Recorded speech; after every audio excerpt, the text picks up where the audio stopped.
facility in the world. Built on 10 acres of land, BC Place Stadium is an awesome structure, and not by sheer size alone. Its design excellence and technological innovations have made it one of the world's finest. And today is an historic occasion for the Canadian Football League.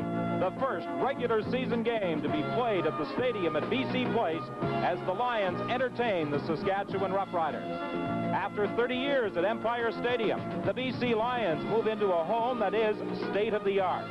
And while the whooping and hollering of the fans will remain the same, there'll be double the capacity, almost 60,000 seats, a controlled climate, a huge video board for messages and replays, 100 private suites, an artificial playing surface, all under an 80-ton Teflon-coated fiberglass roof that is held up by air pressure. And the total bill for Vancouver's newest landmark, on budget at $126 million.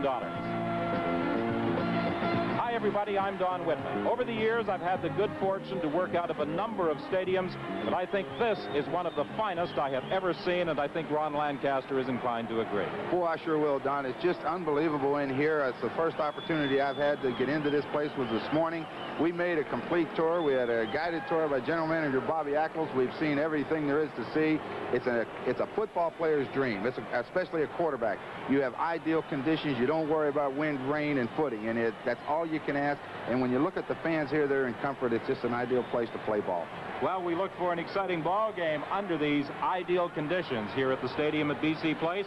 And Ron, a couple of lineup changes by the Saskatchewan Roughriders. I guess the most important is the return to the lineup of Chris DeFrance. Well, they need him back. They need to get their pass offense going. Chris DeFrance comes back onto their roster from the reserve list, and Don Swafford goes to the reserve list, which means Laurie Skulrud gets his chance to start at left tackle. And the big change for the Riders today is John Huffnagel will start at quarterback instead of Joe Adams. A couple of changes by the BC Lions, one defensively. Well, that's the biggest one. Kenny Hinton comes back to his right cornerback spot in place of JoJo Heath, who moves to the reserve list. Other than that, this is a big game for both clubs. The second game of the season, the home opener for the BC Lions under the dome here at the stadium at BC Place. And we'll be back with the opening kickoff right after this.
BC Lions will be kicking off to the Saskatchewan Roughriders to start this CFL encounter, the home debut of the British Columbia Lions after a season-opening 17-14 loss to the Toronto Argonauts at CNE Stadium in Toronto.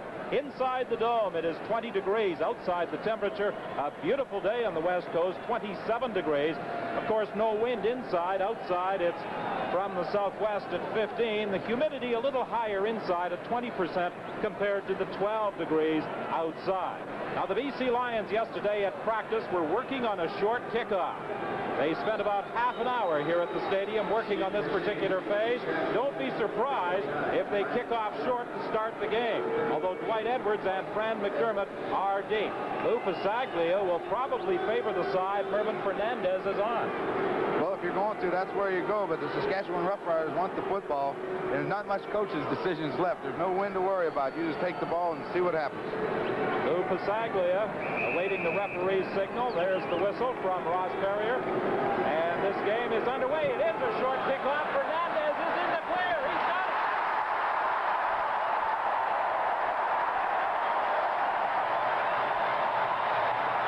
Well, you don't draw them up any better, do you? Now, that wasn't a replay.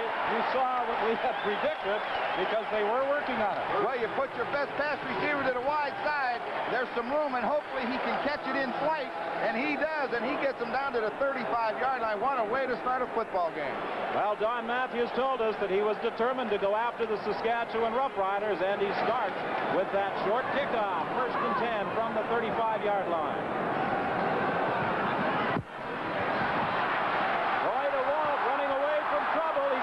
Great athletic ability. I believe he stepped out about a half-yard short of the forward marker. Graduate of Texas Arlington can run with that ball, and he has really developed in the past year as one of the top quarterbacks. And there's the rookie head coach of the BC Lions, Don Matthews. Previously, the defensive coordinator with the Edmonton Eskimos. Blitz first play. They bring Boyd and Robinson up the middle, but the Walt's got the great running ability. He gets outside. He's going to direct traffic. He wants Donnie Taylor to block right there. He comes back and blocks backside, so he runs out of bounds. Takes no chances. He's not getting paid to run the ball. Second and less than a yard. There's a penalty flag in the play, a time count violation against the Lions. You know, a lot of times you'll have these time count violations because of the fact that they take those big linemen and they put those other jerseys on them and send them in, and it takes, you know, you only have 20 seconds, and it takes time to do that. It's going to hurt them. The Lions had sent in their short yardage offense, and now with the ball moved back outside the 30-yard line, it is number 5. 2nd and just over 5.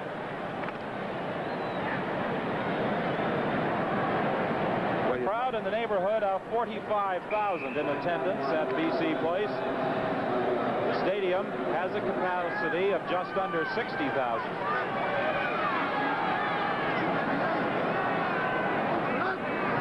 Movement at the line of scrimmage. No flag. There's the throw for Fernandez. Touchdown!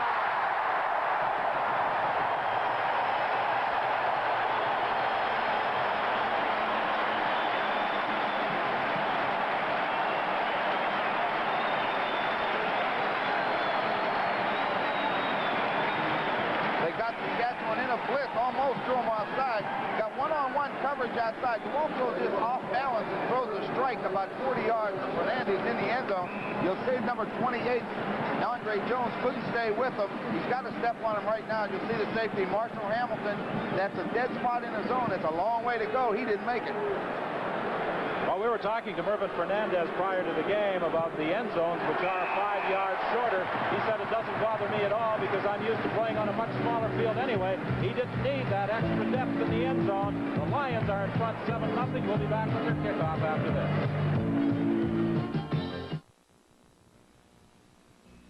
Hey, Canada. Welcome to Miller Time. But already we'd have to start thinking about Mervyn Fernandez as our Carling O'Keefe Sports offensive game star. He took the opening kickoff, the short kickoff, and then the scoring pass 3 plays later for the touchdown that has moved the Lions into a 7-0 lead. This time, Pasaglia goes deep. Dwight Edwards starts from the 5-yard line. Edwards runs into a traffic jam at the 24. He's brought down there by Kevin Conar. John Hufnagel, the starting quarterback. Fieger and Washington, the running backs. Among the receivers, the change we mentioned at the top of our telecast, Chris DeFrance has gone into the ball game. He is replacing Ray Algar. Edwards, Robinson, and Stu Fraser are also there, and Laurie Skalrud has moved into the left tackle spot in place of Don Swafford. So it's an all-Canadian offensive line for the Saskatchewan Roughriders. Greg Fieger on the first carry. The first play from scrimmage for Saskatchewan is out to the 27, stopped there by Tyrone Cruz. BC didn't waste any time either. They blitzed right away, brought their linebackers. Same defensive lineup up front for the British Columbia Lions. You might see Hebler and Clausen doing some juggling, and you'll see Jackson occasionally moving into that middle linebacking position, and Ken Hinton is the new addition to the secondary. He missed the season opener. 2nd and 6. Up Hufnagel over the middle to Robinson, a first down at the 45-yard line. We're on the way. This game has started. We're going to see a wide-open offensive display by both teams. Well, talking to the BC coaches, they wanted to go after Saskatchewan, but they give them a cover 2, which means they're going to play man-to-man, which means the middle's going to be open if you can get in there, and Robinson gets in there, and Crawford just can't stay with them, and Nelson Martin has to make the tackle. But the middle will open up, but they don't like to let you in there, but it's hard to stop you. He got in there by himself, no problem. It's a gain of 18 for the Saskatchewan Roughriders, first and 10. Good protection from Hufnagel. Now it breaks down, and he's caught from behind by Rick Clausen. And the two Canadian defensive ends, Clausen and Nick Hepler, do some celebrating. The Riders secondary came right up on the line of scrimmage, and they're going to challenge those Saskatchewan receivers right now. Hufnagel got tremendous pressure and had nowhere to throw the ball. Rick Clausen beat Skullroot and got in there, or beat somebody over there. So it's second down, 17. The ball is back between the 38 and 39-yard lines. Not often you see John Hufnagel draw the starting assignment. He is under pressure again. Gets away, puts it out, intended for Robinson. Incomplete. There is a penalty flag.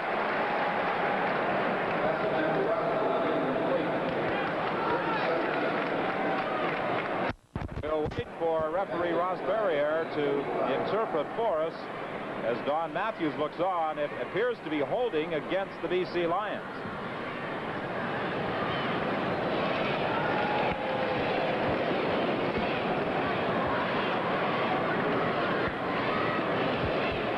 Holding BC number 28. The holding call against defensive back Larry Crawford. Crawford, an Iowa State graduate, led the team in interceptions for the last 2 years, playing Ron Robinson just a little too tightly on that one.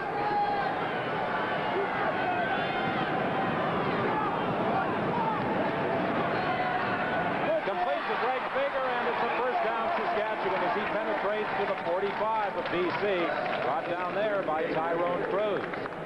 I think we'll see the Saskatchewan Roughriders, Ron, using their backs as receivers more this afternoon. Oh, they sure will. They just bring the back out, flood that side, and let the quarterback read the open area. This time it was Greg Figger. Hufnagel will back straight out. Now he's got that back free, and he's just looking for the open man. Figger opens up right in the middle, and Tyrone Cruz comes a long way to make the tackle. A gain of 16, first and 10, Saskatchewan at the 45 of the Lions. Dwight Edwards on the sidelines. He's bounced out of bounds almost immediately by Ken Hinton. Stopped about a yard shy of a first down. Well, that's twice now. On the interference call or the defensive holding call, they blitzed the inside halfback number 10, Melvin Bird. And this time they blitzed him again, but he's just not getting there quick enough. Dwight Edwards, perhaps the fastest man in the entire Canadian Football League. Boy, nothing hard here. With his speed, Kenny Hinton's got to give him some room. He just turns to the sideline. Hufnagel gets rid of him. Elgard comes into the ball game offensively for Saskatchewan. Chris DeFrance goes to the bench. On the second and yard situation, James Curry came in to fill the hole on Mike Washington. It's going to be close enough to require a measurement. Hufnagel, coming into this ball game, had hit on 20 of 34 pass attempts. 3 of them had gone for touchdowns. You know, you talked off the top of our telecast, Ron, about the coaches really not having much to do in the way of strategy anymore. You don't have to think, which end will we choose? What will the wind be like in the fourth quarter? You just try and get the ball to start the ball game and put points on the board. Just keep the ball and score every chance you get it. Now, you don't worry about all that other stuff. You can concentrate on the game. Measurement reveals a first down for the Saskatchewan Roughriders at the 35 of BC.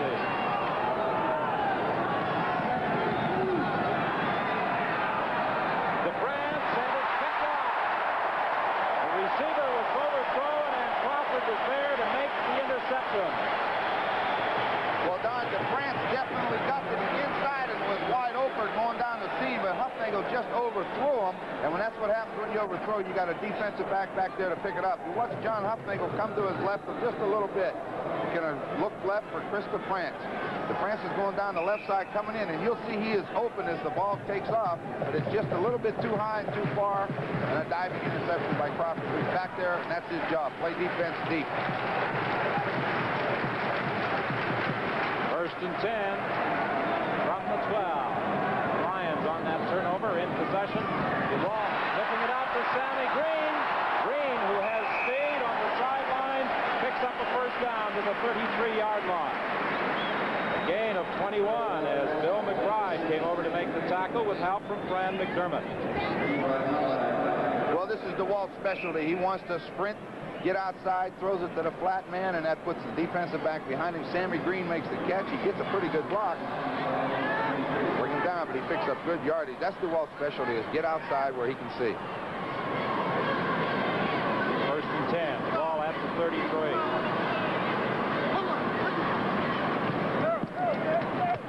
Ball goes to the sidelines to Ned Armour. Armour trying to get out of the grasp of a couple of defenders over on the far side, unsuccessful.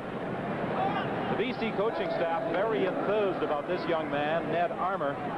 He's a graduate of San Diego State. They claim he has blinding speed. Now you see Coach Don Matthews wearing the headset. That's the first time this season that he has worn the headphones and is in communication with the spotters upstairs. Matthews says he does a lot of blocking on those sidelines, and he's afraid he might strangle himself on occasion. A handoff to John Henry White. He breaks off tackle and is all the way to the 41.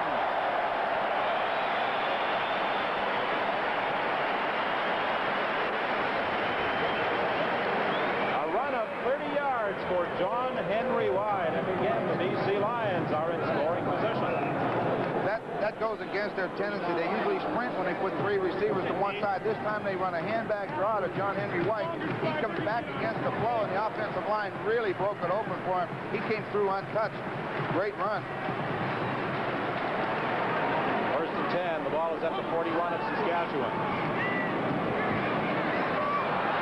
DeWall is going to run this himself. He has a pickup of 9, maybe 10 yards. He's stopped by linebacker Tom Boyd. 7:35 is the time left to play in this opening quarter. It's 7-0, the Lions in front. 4 receivers downfield, and Saskatchewan's in a zone, which means they're going to be able to handle those receivers pretty well, but that's what they can't stop. You let the quarterback out, and then he's an excellent runner as it is. Right here, he should hit the deck, because they're going to punish him if he doesn't. Again, send in their short yardage unit. That includes number 58, Orange Shoes, Nick Hebler.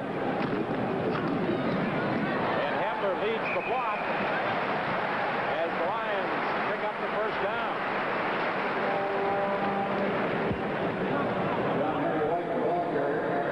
John Henry White was able to strike into the 28-yard line.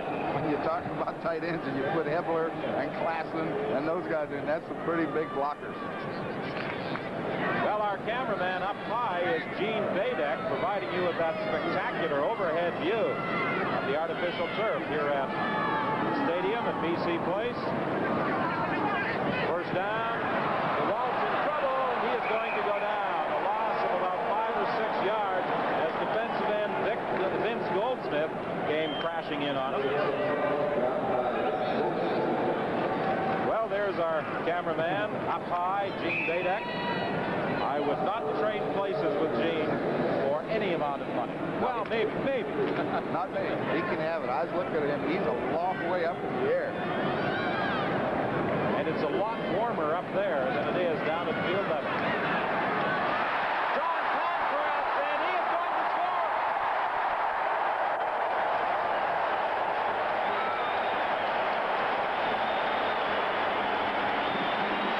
Well, Don, the BC Lions, whenever you blitz the middle linebackers, and you'll see 37 and 52 coming, the middle is wide open. The BC Lions love to run a receiver under and then one across the field at 10 or 12, and Pancraft is wide open, and it's no contest. There's just no underneath coverage, and it's a very difficult pass to stop. And as you see the result, touchdown. John Pancratz, the Simon Fraser grad, makes it 13-0, and now Lou Pasaglia will attempt to make it 14, and we still have 6:17 to play in this opening quarter. The convert attempt by Pasaglia is successful, and the BC Lions offense has exploded in the first 8 minutes of this football game.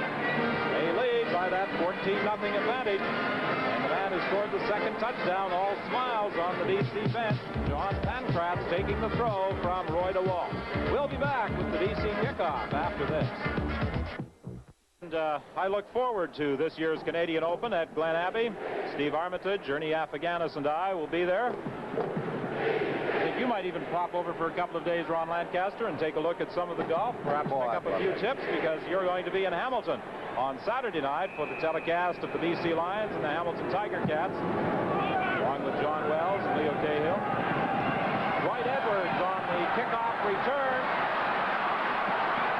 Edwards unable to get to the outside. He fights his way out to the 37-yard line, and he was stopped there by Nelson Martin.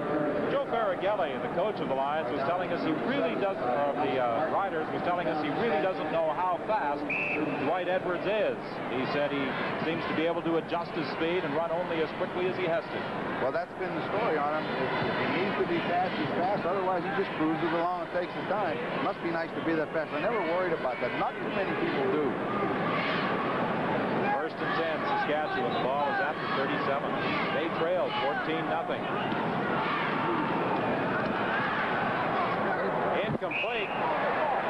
Hufnagel was under pressure on the sidelines. He was looking for Stu Fraser, but there was a mix-up in communication, obviously involving Hufnagel and Fraser as to the pattern, and Mel Bird was pressuring quarterback John Hufnagel, and that's something Coach Don Matthews said they would do. They would go after the Saskatchewan quarterback. Well, that's 3 times in the first quarter that they've brought the inside safety, Melvin Bird. This time he got the pressure on him.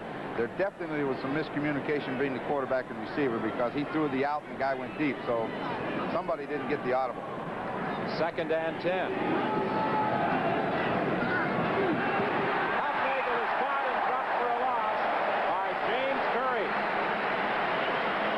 BC defense is as fired up as the offensive unit, although Curry is a little slow in getting to his feet.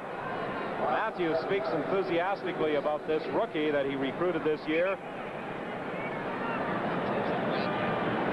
Previously played with Calgary and Saskatchewan very briefly. The last time the linebackers played man-to-man, they let Ronnie Robinson get inside and they completed the pass. But you see right at the top of your screen that BC defender is inside him. Now you don't get open in the middle. That's what that defense has to do. Keep him out of the middle because it's open, and that allowed that guy, James Curry, to make the sack. He was a bellhop. Bellhop in Reno, Nevada. Decided to give football one final shot, and he has been very impressive through the preseason and the first regular season game for the Lions. He played very, very well against the Toronto Argonauts down in Toronto in their opening game loss, but he is very impressive. He's a lot stronger now. Listening to him, he was a lot stronger. Must have been very heavy bags he was carrying around. Yes. Well, let's see if we can see where he gets hurt. He is his right leg a little bit. Oh, guy falls on it. Klassen and the tackle fell on him. Well, on 3rd and 17, Ken Park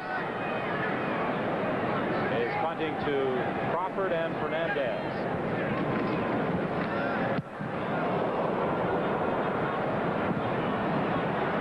Ball bounces to Crawford. A penalty flag goes down. A 4-yard violation against Saskatchewan will likely be coming up with 4:43 still to play in this opening quarter. And Don Matthews, BC Lions out in front, 14-0. Well, the BC Lions attempting to even their record at 1-1. The Lions, the team that many picked to finish in first place in the Western Conference this season. They had a tough season opener at CNE Stadium in Toronto, bowing to the Argonauts 17-14, but they have equaled their point production of that season opener already through 11 minutes of the first quarter here at the Stadium at BC Place. That first game in Toronto was an excellent football game. The Argonauts and the Lions put on quite a show down there. It was a defensive struggle, and Congress Holloway was the difference in that one. No yards call. Moves the ball to the Saskatchewan 54.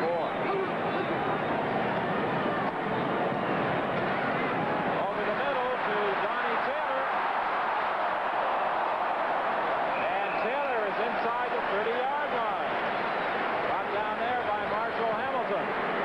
DeWalt felt that pressure and simply dumped it off to his back for a gain of 24. You see the linebackers dropping out of there, which means it's a zone, so DeWalt takes his time, and they bring the backs underneath. Taylor gets a good block by John Henry White, and he just does the work on his own. It's wide open down the middle. Good balance.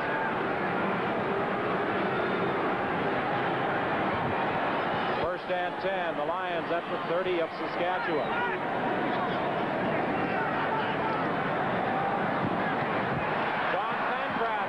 The second touchdown, makes the catch at the 26-yard line, and he immediately is caught by Tom Boyd.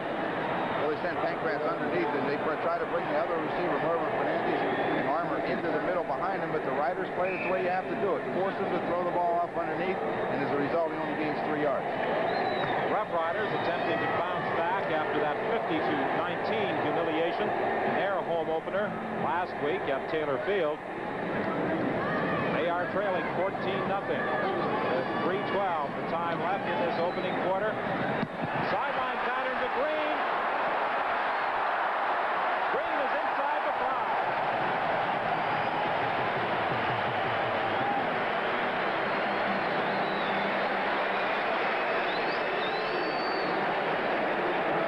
Sammy Green out of Nevada, Las Vegas. He had pro tryouts with a number of teams before finding a home with the Lions. Sammy Green's inside receiver just goes down and breaks to the sideline. He's got man coverage, and he makes a great effort trying to get to that end zone down to the 4-yard line. It's first and goal from the 4. Again, the short yardage offense.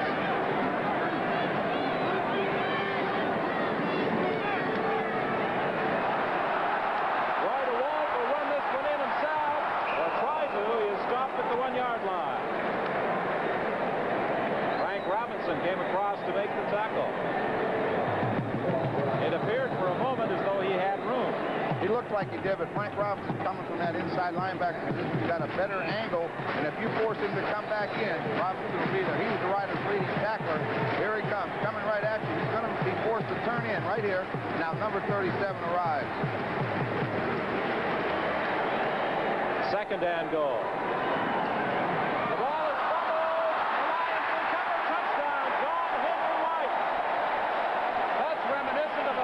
John Henry White had in a game at Empire Stadium a year ago, I believe, against the Calgary Stampeders. Exactly. And when things are going right, they go right. They had a little miscommunication and a handoff on the toss. It hits off to the shoulder and bounces, and then it comes right back to him.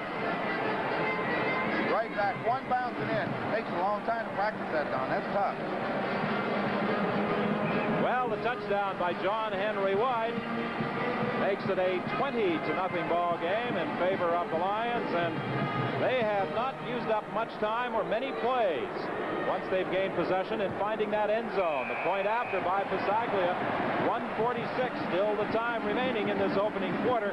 It's 21-0, the Lions leading Saskatchewan. Well, there it is, Don. You get a good look at that. That's what you call the bounce that saves your day right there. That could have just as easily bounced the other way and have a white shirt pick it off and go 110 yards, but not today. Right in his hands. You know, Don Matthews was telling us before the game, he told us last week before their opener, they play an attack style of football. That's offense and defense. And today they've been going at them offensively, and their defense is blitzing almost every play. So I'll tell you what, that makes it tough on the opposition, because they've got to contend with pressure from the opening kickoff. Louisiana Tech graduate John Henry White with the third touchdown of this opening quarter for the BC Lions. A blitzkrieg we're witnessing here. The first game to ever be televised out of the stadium at BC Place. And wherever you're looking in across the country, we hope you're enjoying it, although it hasn't been too pleasant an afternoon for any Saskatchewan fans so far. No, not right now.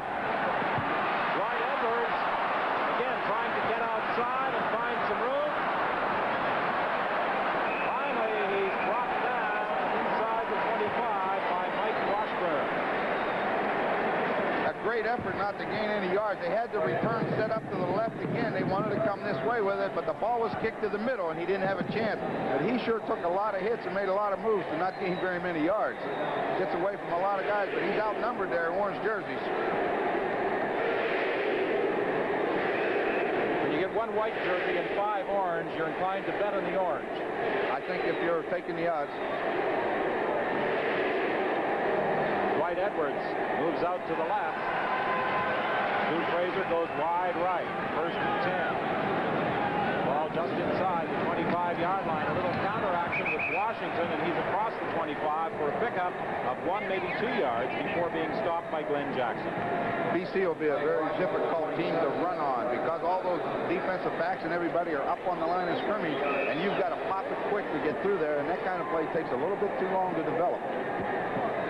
Well, it's interesting that Don Matthews, the head coach of the Lions, was defensive coordinator with the Edmonton Eskimos for those years when the Eskimos ruled the West. And now he's more or less overseeing the entire operation as Washington breaks off tackle outside the 40-yard line, and he has let his assistant coaches handle the defensive phases. Well, he said that's what he wanted them to do. They do their job. That play in particular by Huffnagel, the draw to Washington, an excellent call against that defense because once you get through there, they're dropping everybody deep. He had a lot of room to pick up that first down. 14-yard gain for Mike Washington. It's first and 10 Saskatchewan. They are at their own 41.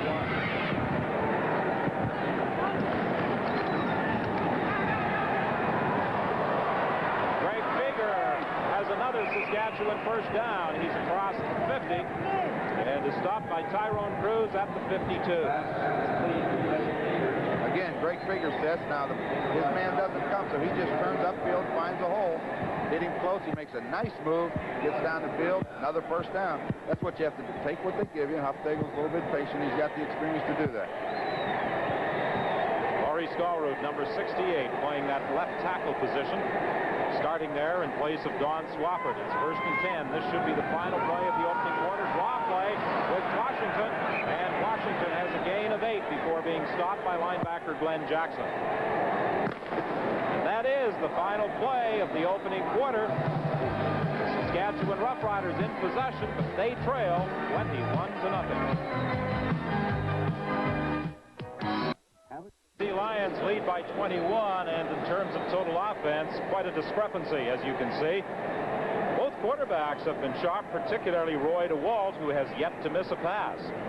John Huffnagel has hit on 4 of 6, actually 5 of 6, but that 5th went into a BC Lion defender's arms. That's right. I think you should give the quarterback credit. It didn't hit the ground. Well, as they change ends, Saskatchewan Roughriders to start this second quarter are looking at 2nd and 2 from the 50 of the BC Lions.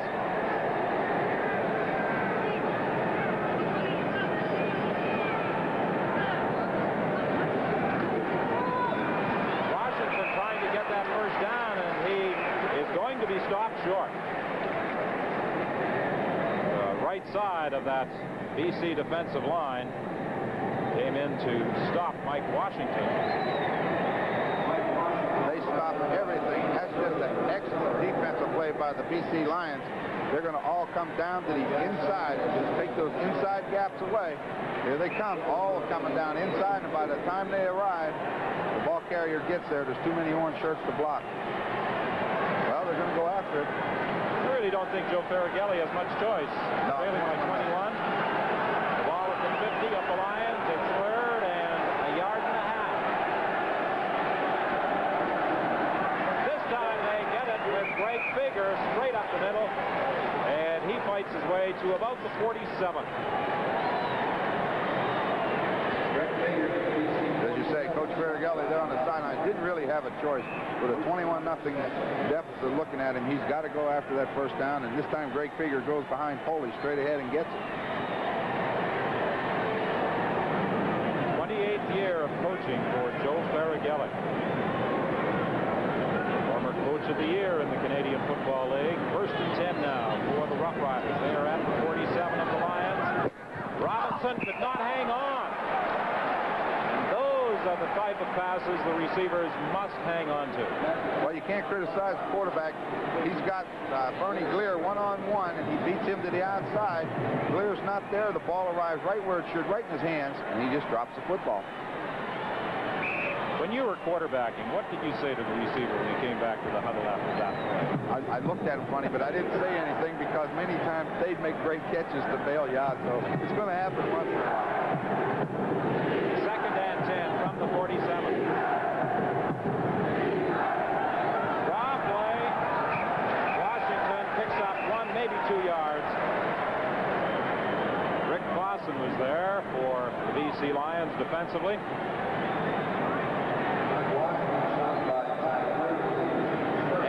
Saskatchewan Roughriders are sending in the field goal unit. Well, we came back with that 2nd down draw that he got the 1st down on a while ago, but this time the BC Lions were coming with Tyrone Cruz up the middle, so there wasn't a natural hole for him to run in. Too many orange shirts. This will be a 52-yard attempt by Dave Ridgway. He's telling me that his first experience here at the stadium at BC Place was a little unusual. He felt the goalpost looked a little narrow. The kick is short. It fell under the crossbar, but in the end zone, Crawford decides to concede the single point. So it's now a 21-1 ball game, and we'll be back right after this.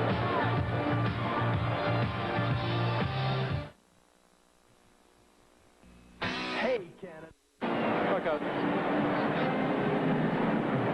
Well, back at BC Place, the Saskatchewan Roughriders finally hitting the scoreboard, and it's a 21-1 ball game as the Lions use their message board to welcome Ron Lancaster and I to BC Place. They may have to do some work on the spelling on that scoreboard. However, it seemed to work rather effectively. I know the Riders would have liked to get on the board with something other than a single. As they were hoping that Ridgway could put it through. Initially, they were attempting to drive all the way in for the major score, but they were unsuccessful, of course. That British Columbia defense came up big inside their own 50. DeWalt throwing to Don Taylor over the middle, and Taylor has another 1st down for the 47 of Saskatchewan. Well, the Saskatchewan Roughriders have made a defensive change. They've taken linebacker Jerry Friesen out of the ball game. No, he's in, but they've taken, and Dave Singh now is coming in to be the 6th defensive back. But no good here because, again, Taylor comes underneath. You'll see him coming right under the screen. John Henry White downfield, and now that creates a hole for Taylor to take the ball because the linebacker has to pick up White when that leaves a big hole back there for Donnie Taylor. Gain of 17. Looking for Sammy Green, and Frank Robinson was able to deflect it away. A little bit lucky because Frank Robinson came up and saw that one coming and was in a better position to catch the ball than Green was. So it's 2nd and 10. The ball is at the 48. That's the first pass that DeWalt has missed this afternoon.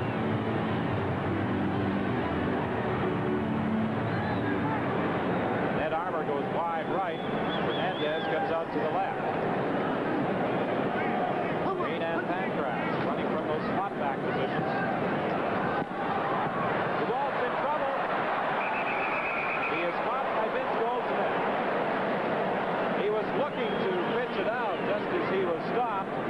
But I guess when he saw Donnie Hickman standing there, he decided he better hang on to the ball. The Riders do a great job downfield, and Vince Goldsmith chokes off the sprint. Now DeWalt just starts scrambling. DeWalt takes a great hit. Carl Morgan hits him as you're holding him up. That's the idea. Put him on the ground. 3rd and 15 as Stu Fraser and Fran McDermott drop back for Saskatchewan. Fasaglia launched this kick from his own 43.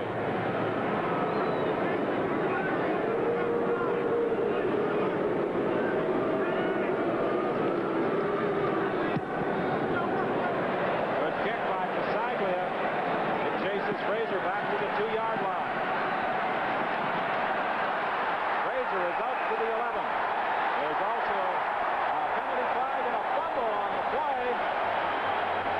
It appears as though the BC Lions may have recovered.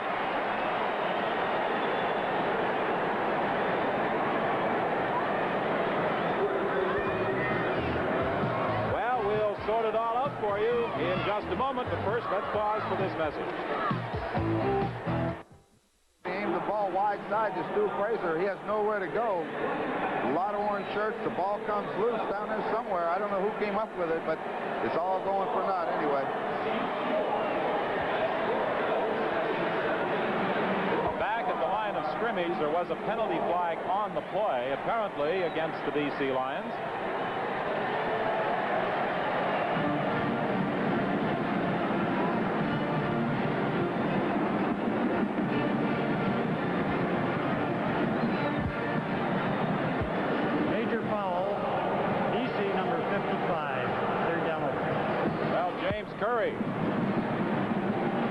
Of the major foul, and rather than gain possession of the football down at the 10-yard line, the Lions are backed up now to their own 42, and they are forced to kick again on third down. Major foul. It's a big one. It's kind of unusual on a punt. You're usually blocking.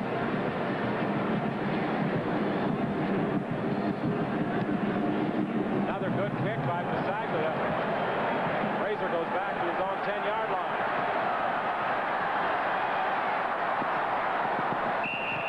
Fraser runs it out of bounds at the 25. Stu Fraser on that return was able to get outside of Joe Kuklo and pick up about 15 yards on the run back. Well, this is a little better than the last one. At least he held on to the ball, and he does get outside. He doesn't have the great speed, but he does a good job, and they gain like 15 yards of field position, plus the football is the big thing. They don't want to turn it over on that 5-yard line. Good return by Fraser. 10-11 is the time left in this second quarter, 21-1. BC Lions lead the Saskatchewan Roughriders. Fraser out to the right. White Edwards goes wide left. Pass is complete to Krista France at the 32. That will be a first down. Krista France, for the past 2 years, has been a 1,000-yard receiver for the Roughriders, so you know how valuable he is to the passing offense. Well, they've missed him. They just come with a 4-man rush. You see the linebackers sitting back in, trying to get inside. France just comes down and turns inside. Quarterback throws it at him. He comes back and catches it. A gain of 12. Hopnagel is now hit on 5 of 8 passing attempts. The pitch goes to Washington. All sorts of pressure back there, and he is finally brought down at the 30-yard line. That would be a loss of about 7 yards. James Curry made the initial penetration. He's number 55. He looks like a good one.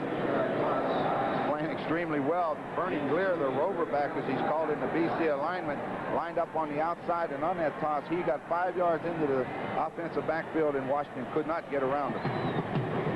Nick Hebler shaken up on the play. Hebler, of course, was a training camp holdout this year. Agreed to return to the club just before the first game, suited up against the Toronto Argonauts. A year ago, Hebler was injured, suffering a back injury, and missed a number of games. He, yesterday at practice, had his right knee taped rather heavily as well. John Hupnagel put the block. Hebler seen that doesn't seem to be Hebler. It looks like Curry. He's walking off okay. So Hebler must come out for at least one play. Brent Brissett moves in to take his spot. 2nd and 17 from the 30.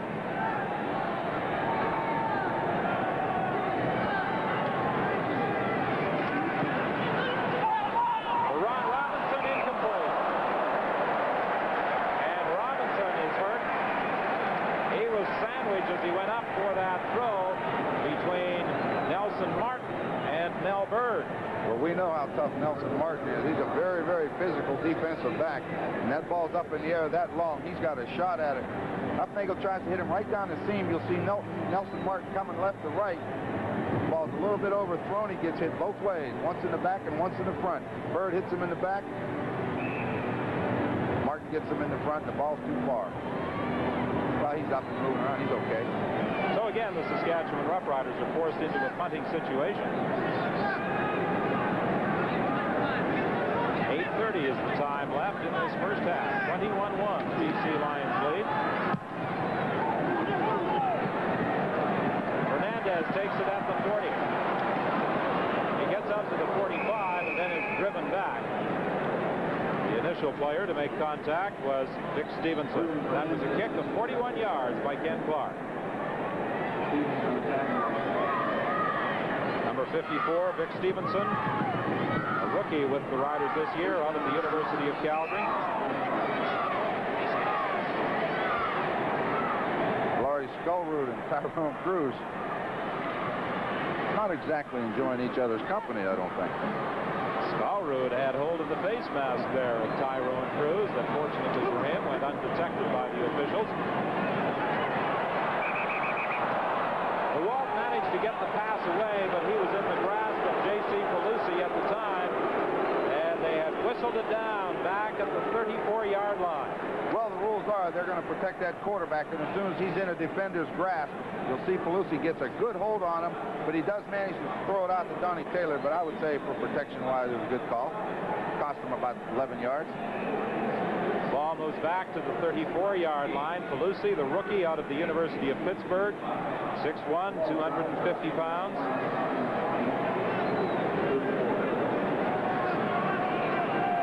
Loss of 11, second and 21. Again, pressure on Roy DeWalt is being chased by Morgan. Throws down the sidelines, incomplete, looking for Ned Armour. Second and 21 like that. They came with the blitz again. Frank Robinson up the middle. They had him trapped to the side he wanted to go. He reversed his field and managed to get rid of it to save another loss. Well, the Rough Rider defensive unit comes up with a couple of big plays. Now it's up to the offense to get on track. 21-1 is the score. 7:27 the time remaining in the half. Huffnagel's taking his time offensively. He's still staying with a game plan, which he needs to do, but they've got to get something, a sustained march now, and get some points on the board. That will allow him to stay with that game plan. Excellent kick by Pasaglia. McDermott goes all the way back to the 8-yard line. And he is brought down at the 18 by Ray Waddy. A 68-yard punt by Luke Pasaglia. He'll return to the stadium at BC Place right after this. Viewers in Edmonton will see the Eskimos travel to Lansdowne Park. Then on the full network, the BC Lions come east for the second time this season. This time, British Columbia traveling to Hamilton's Iberwin Stadium. Yes, Lou Pasaglia and the Lions will be at Iberwin Stadium next Saturday night. That will be the third of the year for the Lions. Pasaglia with that 68-yard kick. He has punted twice in this ball game, a 63-yard average. I think he's fully recovered from the groin injury that plagued him throughout most of last season. You know, over the years, a lot of people felt he was the best overall kicker in the league, and after last year's problem with that groin injury that, you know, it hung in there the entire season, it's really nice to see him back kicking the ball the way everybody knows he can. And, you know, you're averaging 63 yards, it's hard to improve on it. Well, his average will improve, too, playing here under the dome. First and 10 from the 19. Chris DeFrance has a first down at the 30. Stopped by Nelson Martin. The Riders did a good job picking up the blitz that time. They brought Melvin Bird and Bernie Lear, one inside, one outside. They picked it up very well. And I think Melvin Bird was injured on the play.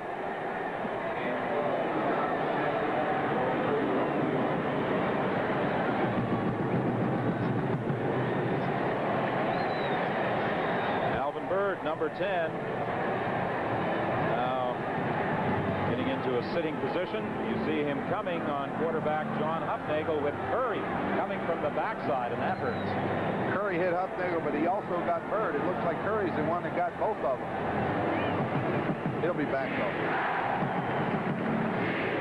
So Joe Kuklo will take Bird's spot in the secondary of the BC Lions with now 6:31 left to play in this first half. 21-1, the Lions lead. Again, from our camera, just under the Teflon roof, Gene Badeck manning that camera and providing a rather spectacular view from high above. We understand the temperature up there is 38 degrees, just under the roof. Down at field level, it's 20 degrees, but it's very humid.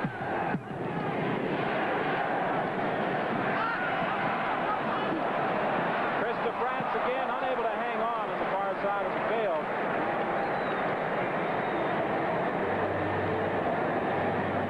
There's also a penalty flag back at the 32-yard line.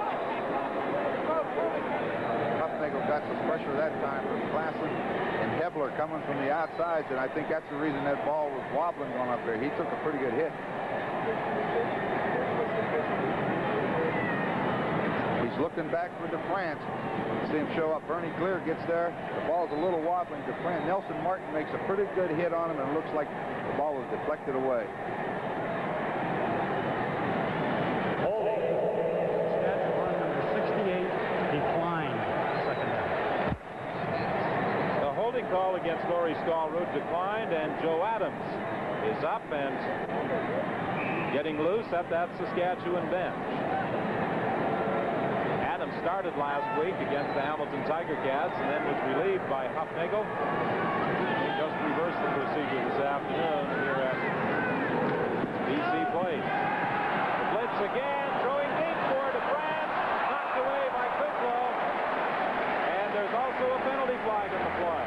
If Huffnagel would have had the chance, he had DeFrance open, but they put a safety blitz on Huffnagel, and just as he let it go, he took a great hit. That's the reason that ball was short. He couldn't step through to throw it. What's 37? Glenn Jackson coming free, and number 4, Nelson Martin, and they put a pretty good hit on him, and the ball comes up short. A holding call again against Laurie Stallroot, and it is declined. So Ken Clark enters the ball game for a third down Saskatchewan kick. The ball is at the 31.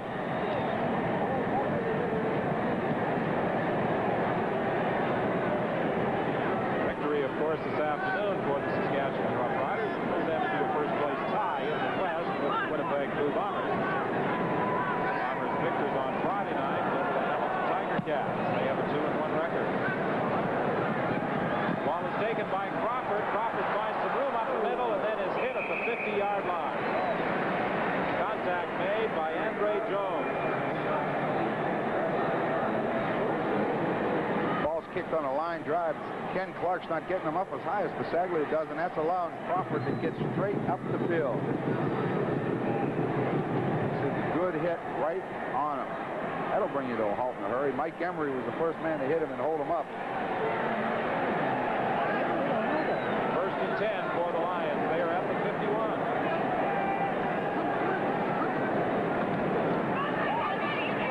Over the middle for Sammy Green. He has speed. Exciting new receiver. Introduced to British Columbia Lions fans this year, and they like the work of Sammy Green so far in this ball game. Watch those linebackers run out of there deep. Sammy Green just releases underneath, and you'll see a pretty good block right there, and that really springs them loose. John Henry White again downfield blocking. Gain of 18. It's first and 10 for the Lions. They are at the 41 of the Saskatchewan Roughriders. Incomplete, intended for John Pancratz at the 30. That's the pass they scored on a while ago. Sammy Green underneath, John Pancratz down the field about 12, cut across the middle, and DeWalt stuck it in there pretty good. He just dropped it. Dave Singh goes in, and Gary Friesen comes out. The Rider will go to that 6 defensive back alignment. Last time it was very successful for them. They did a great job downfield covering. Second and 10 now from the 41. With 4:16 left in this first half. Lions in front of Saskatchewan, 21-1. Hernandez goes wide to the right. Harmon to the left.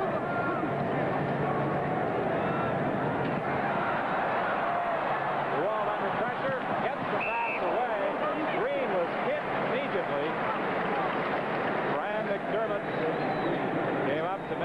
contact. At about the same instant the ball arrived, Green was able to hang on, but he is hurt. Well, again, the Riders defensive secondary did a good job. See, they just picked everybody up coming down there. DeWalt's forced to scramble. Gets out to his right. Sammy Green's coming across. He's got to get rid of it because Robinson's going to get him. But watch the hit by Fran McDermott just as the ball arrives.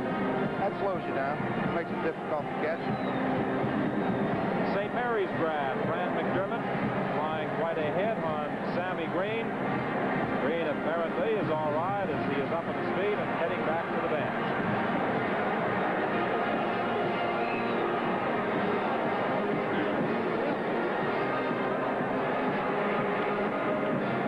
Field goal attempt upcoming by Lou Pasaglia. It will originate at the 45-yard line. Dwight Evers is the only man back. It's good. A 45-yard field goal by Lou Pasaglia. And he has 6 points now for this afternoon's work. 3 converts and the field goal. And it's now 24-1. 3:44 is the time left in the half.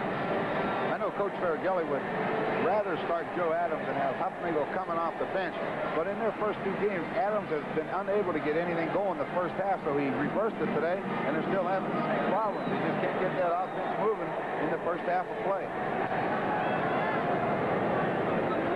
Well, Huffnagel will try again from the 35 after that successful field goal by Pasaglia. On the sidelines, he's got Stu Fraser. But he was out of bounds over on the far side of the field.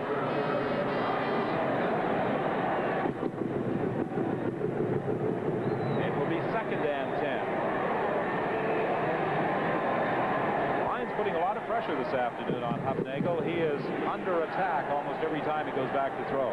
And they're getting it, whether they're blitzing or just coming with 4, they're still getting good pressure on the quarterback. If they do this time, they have Watt into the ball game.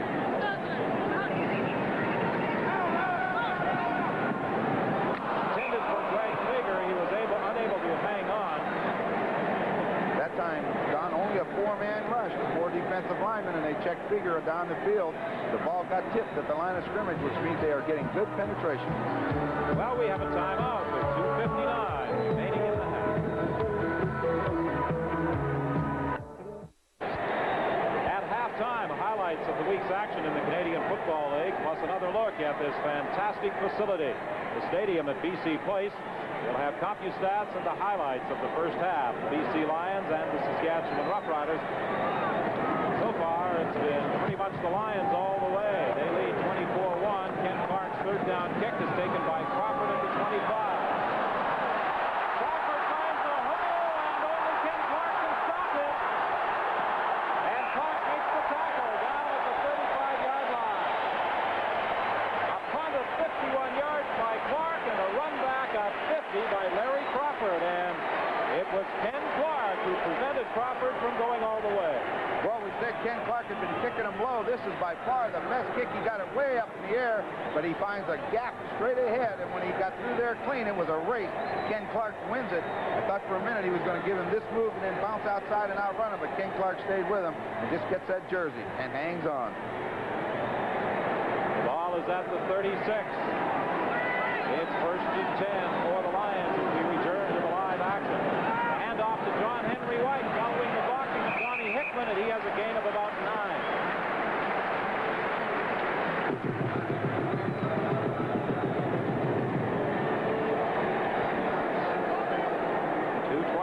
Remaining in this half, and the Lions are threatening to add to an already impressive offensive performance. They lead 24-1. John Henry White has carried 4 times this afternoon for 45 yards, a pickup there of 9.5. 2nd and short. DeWalt keeps. He has the 1st down inside the 25-yard line. Take no chances there. He had a little problem down in Toronto when he thought it was a 2nd down and it was 3rd. This time it was 2nd. He said, I'll get the 1st down. This time we won't worry about it. Just straight ahead behind Al Wilson. Get that big offensive line off of there, and you just get behind the shoulder pads and get right with them, and they'll get you the necessary yardage. One step and then hit the deck. First and 10 from the 25. Armour is wide to the left. Pass complete on the far side to Pancratz, and he has another first down at the 10-yard line.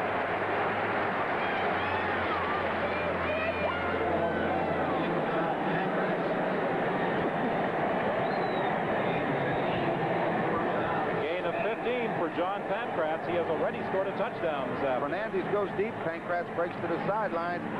He beats Andre Jones. He cuts back inside. Marshall Hamilton has to come over to make the tackle, or he's going to go to the end zone. First and goal now from the 10-yard line. Into the end zone for Green.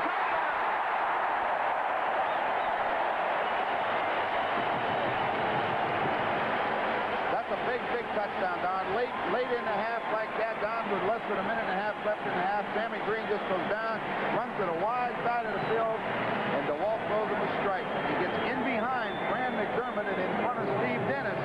It looks like, there's just nobody around him. The only guy in the picture. See DeWalt let it go. Nice throw. Throws it right at you. Sammy Green shows up. You see Fran McDermott chasing him, and he's looking at Dennis. Somebody made a mistake in the coverage. Point after by Fasaglia. And it's now a 31-1 ball game with 1:18 remaining in this first half. Well, the Saskatchewan Roughriders have to be more than a little concerned with their defense, yielding 50 points last week to the Hamilton Tiger Cats and 31 already in this first half to the BC line. Very, very difficult to overcome a 29-point lead and things like that, 30 points, whatever you want to say. But I know this. I was thinking, just before they scored that the Lions came out after the first quarter, got a big lead. In the second quarter, things started to settle down. You wonder how much that short kick at the start of the football game unnerved them, because they took it and marched down the field and had everything their way for the first 15 minutes. They're down 30 points right now. It'd be great if they could come back and make it interesting.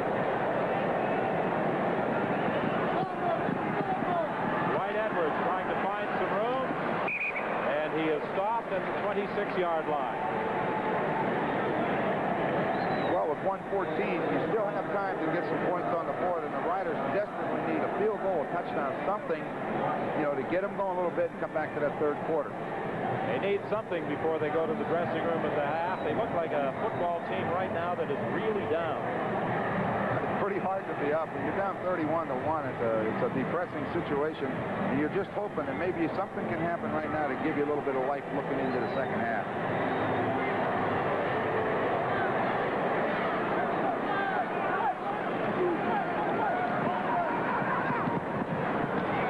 Pass is complete for Robinson. He is stopped at the 26-yard line. They rule that he did get up to the 27 before being driven back by Nelson Martin. Nelson Martin made contact with him, and then he got some help from Parker, and it looked like he was just trying to steal the football. Huffnagel throws it to Robinson. He'll make the catch. First guy there is number 4. He'll make the contact, and then he tries to steal the ball. Only a 2-yard gain. 2nd and 8. Nelson Martin out of Seneca and Simon Fraser. Limiting the gain to 2 yards.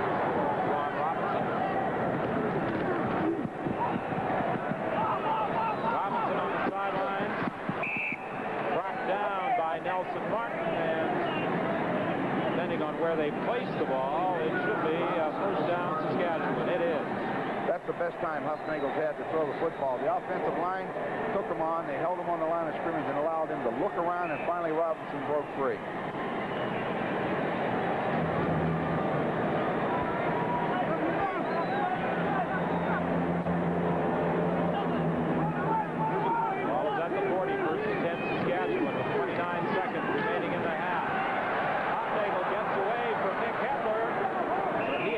First down as he fights his way to the 51. Stopped there by Nelson Martin.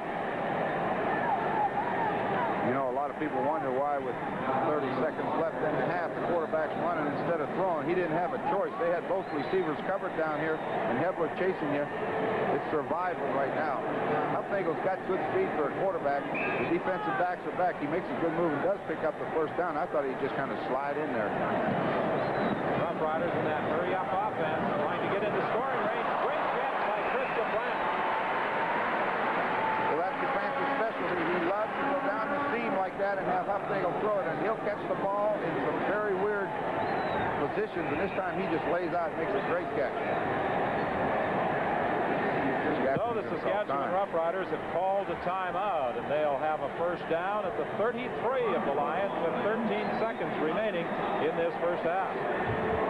Well, you see, just lays out, dives out, makes the catch, hits the ground, then he wants to get up and go, but you'll see number 10, Bird, come across and just push him down to keep him there.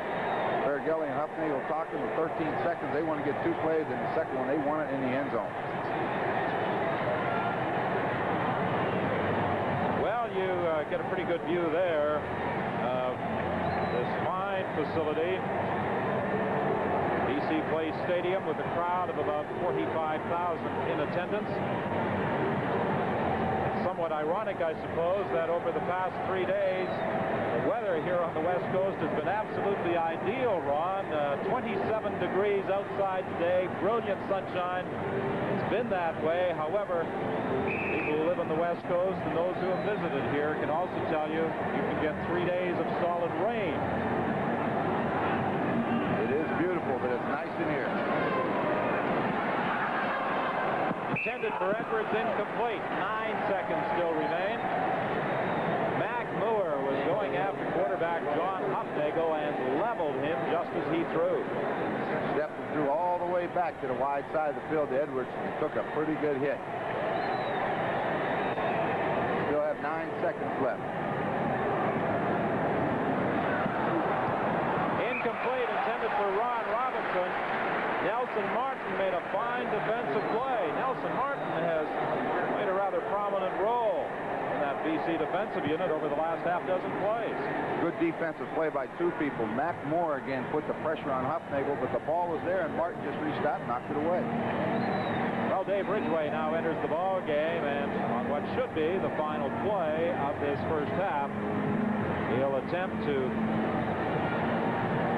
put the Saskatchewan Roughriders a little closer, at any rate, with a field goal from 41 yards away. Fraser holds. The kick is good.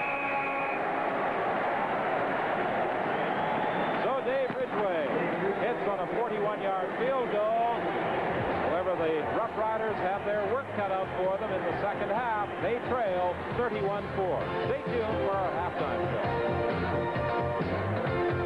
At BC Place, you were with CFL 83 from CBC Television Sports.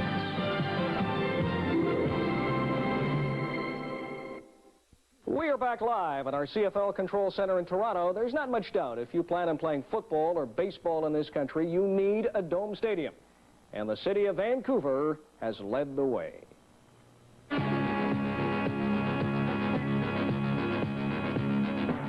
Vancouver skyline before the construction of BC Place.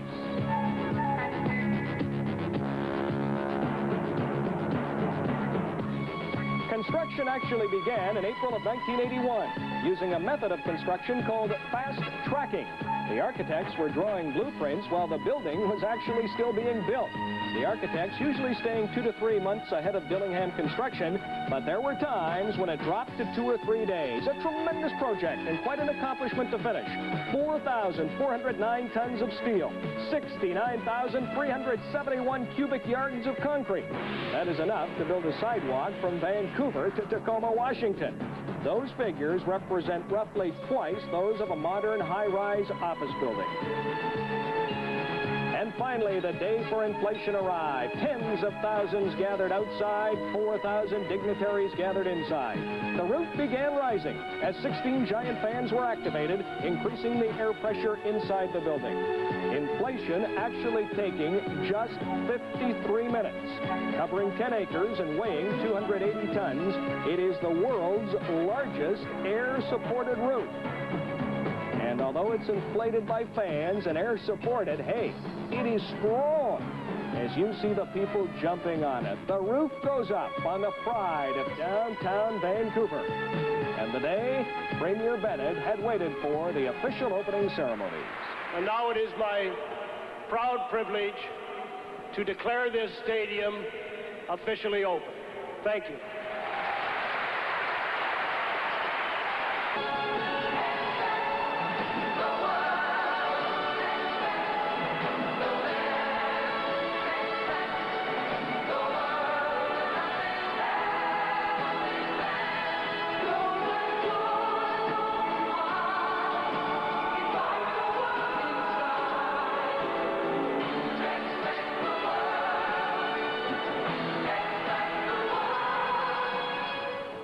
That's something, isn't it? We congratulate all you people involved with BC Place out on the West Coast. You know, there's talk of a dome stadium here in Toronto. They talk about covering the Olympic Stadium in Montreal, the Commonwealth Stadium in Edmonton. So far, it is only talk. BC has gone ahead and done it. It's not only good for the CFL and for soccer, it's good for the city of Vancouver. However, they need more than rock concerts, football, and soccer. They need Major League Baseball. You need about 200 dates a year to break even. Hopefully, in the not-too-distant future, we will see either the Blue Jays or the Montreal Expos playing regular season games in the BC Place. The BC Lions have a Major League facility in which to play their home regular season and preseason games. They also have a brand new Major League training facility. It is called the Lions Den and is located roughly 45 minutes from BC Place. Talked to BC Place about the possibility of building a practice field on BC Place site, and of course the land costs in downtown Vancouver are enormous, so they turned us down, of course, on that, which we thought they would, and rather than move our offices in there and our dressing room and then try to find a practice field within the downtown area of Vancouver, we decided to invest the money and buy our own property, and we looked in various municipalities around Vancouver and suburbs of Vancouver, and we finally settled on Surrey. And Surrey's mayor, Don Ross, is a former BC Lion. He played for the Lions in the 50s. Hey, this is a state-of-the-art facility. They have these in the NFL. This is, in fact, better than many in the NFL. The practice area the size of 1.5 football fields. It's good outside. It's great inside. Look at the room for equipment. And when you talk about a locker room, Big Nick Hebler, he's not used to all this luxury. He can't believe it. The locker room alone is bigger than their previous office space at Empire Stadium. They've got the steams, the whirlpools, there's an advanced weight training room, and right now they are building 2 racquetball courts for the players to use anytime they so desire. The cost, $1.3 million. It is Major League all the way. The office space, over 10,000 square feet. They've even got a new computer system for the 24,000 season ticket subscribers. We're in debt, but we saw a large light at the end of the tunnel, of course, when moving into the new BC Place Stadium, and so it's an investment in the future. It is a good investment in the future. The Lions are big league off the field, and I'll tell you, they've been big league on the field this afternoon, way out in front of Saskatchewan. We'll take a look at first half highlights when we return. You were with CFL 83 from CBC Television Sports. It's halftime. British Columbia leading Saskatchewan by 27. BC was under a lot of pressure to do well this afternoon. They lost their league opener in Toronto. Now, it's not a sellout today. There's 45,000, but it's a good crowd, and the Lions had to put on a good show today in hopes of bringing back even bigger crowds in the future. They've been tough in the first half. Let's get the first half highlights as we return to Vancouver to Don Whitman. Well, Brian, the Lions definitely have put on a good show in the first 30 minutes of this football game. As a matter of fact, many of the fans had not settled into their seats when the Lions started things with that short kickoff and then moved in for the touchdown with Mervyn Fernandez. And I think Ron Lancaster will probably start off by showing us those 2 plays on his highlight package. That's probably the key play, Don, right there. They got the game started great Lou Pasaglia kicks from the right to the left side of the field, and Mervyn Fernandez catches it right in stride, takes it down to the Saskatchewan 35-yard line to start the football game. This unnerves the Riders a little bit, and on second down, Roy DeWalt's going to find Mervyn Fernandez. He's going to get behind the defenders and in front of the safety man, Marshall Hamilton. He'll make the catch in the end zone, gives the BC Lions a 7-0 lead. The Lions wasted no time. Next series with a blitz from the Riders. He finds John Pankratz across the middle. He outruns Andre Jones all the way to the end zone to make it 14-0. The Lions move down the field again in the first quarter. They get a bounce. A toss from DeWalt to John Henry White, bounces back in his hands. Across the goal line he goes. 21-0 end of the first quarter. Sammy Green catch, puts it down there. Now we come back to Green's touchdown catch. He beats them in the end zone. That's the final BC score of the first half. 31-4 for the BC Lions in the first half. I think we'll see a quarterback change for the Riders in the second half. I don't think there's much doubt that Adams will be coming in. He was getting loose down on the sidelines late in that first half. And it isn't that Huffnagel was having difficulty hitting his receivers, but he was under tremendous pressure throughout the entire 30 minutes. It sure was, Don. And it didn't matter whether the BC Lions came with 4 men or 8 men. They were putting Huffnagel on the ground every time he threw the football. So when you give up 31 points by the defense, you can't ask your offense to do everything if the quarterback doesn't have time to do it. He stayed with his game plan, which was smart, hopefully to get it going, come back at him a little by little, but he just couldn't do it by himself, and they didn't get much help from the defense. Well, the BC Lions, according to Coach Don Matthews, when we talked with him prior to the game, were going to play an aggressive defense. This is not something unusual because that was the type of defense that Matthews directed when he was with the Edmonton Eskimos. Well, that's the only way he knows to play the football game. He's going to come after you both sides of the ball. He's an aggressive type coach. He got the job done. The BC Lions have dominated the first half of play. The only thing the Riders can hope is that they can come back. Well, let's hope that the Riders can come back and make it an interesting second half. But right now, let's return to Toronto and Brian Williams. All right, thank you, Don. When we return, Don and Ron Lancaster will talk to some of the players from the first half. You are with CFL 83, a presentation of CBC Television Sports. Stay tuned for the second half from BC Place. Well, the Lions successfully executed the short kickoff to Mervyn Fernandez to start the ball game. Let's find out from Saskatchewan quarterback John Huffnagel whether that was unsettling. Well, Ron, anytime you start a ball game, you got to be ready for anything. BC happened to execute the onside kick awfully well. They got the ball, went in to score. Hopefully, if you're a good team, you know, you can overcome those things, and we're just having a tough time doing it right now. John, it looks as though it might be a little warm down the field level, is it? Yeah, it's quite humid down here, Ron, and you know, you just have to do your best and go as much as you can. What can you do in the second half to adjust? Well, I'll tell you what, we got to, you know, control those drives and sustain them and score the majors. We just can't settle for field goal attempts. All right, good luck in the second half. Thanks, Ron. And that's a panoramic view of BC Place Stadium as the Saskatchewan Roughriders prepare to kick off to the BC Lions to start the second half. Sammy Green is deep, and Coach Don Matthews has opted to put on either side about 5 yards further upfield, as you see him now issuing more instructions, Crawford and Armour.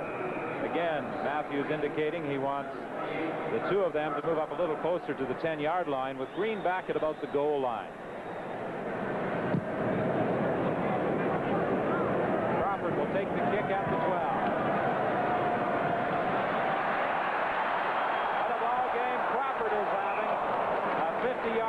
Return earlier, and he returns that 52-yard kickoff by David Ridgway, 30 yards, and the BC Lions start this second half with pretty good field position. I was watching BC's alignment on the kickoff. They were taking no chances of Saskatchewan coming back with a short kickoff to start the second half. They had those men up on the wide side, both sides covered, forced them deep. He still made a good return. Yes, you don't want to be burned by something you did earlier in the ball game. Have the tables reversed. Joe Pow now in at quarterback. First pass, a strike to John Pankratz, the first down at the 51 of Saskatchewan. Well, Dave Singh's in the ball game to start the second half of the football game.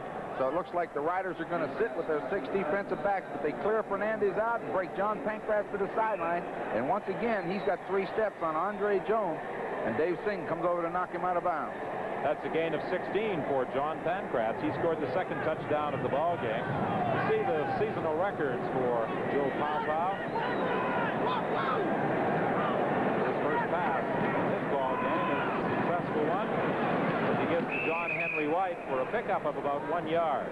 Stopped there by Frank Robinson.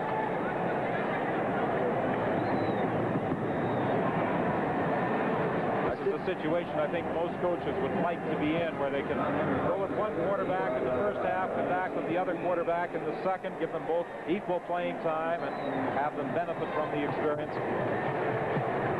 Statistically, the Lions with a big edge, as DeWalt only missed 3 pass attempts during the first 30 minutes.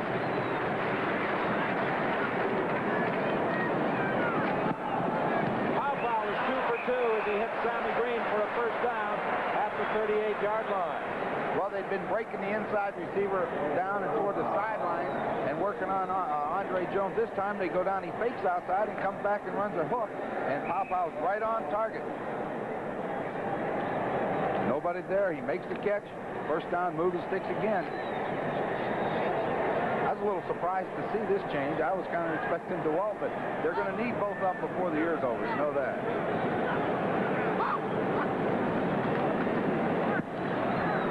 First down, Paopao's pass.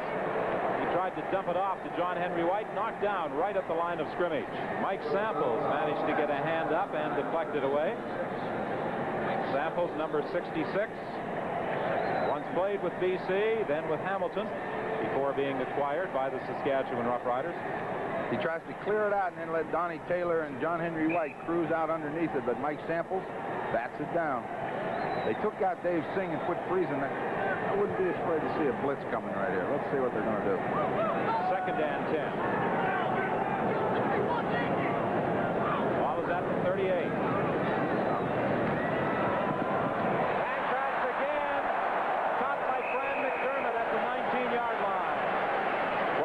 Frank Robinson and Boyd inside, and as soon as you blitz, that middle is wide open, and John Pankratz had 4 or 5 steps on Fran McDermott coming across the middle.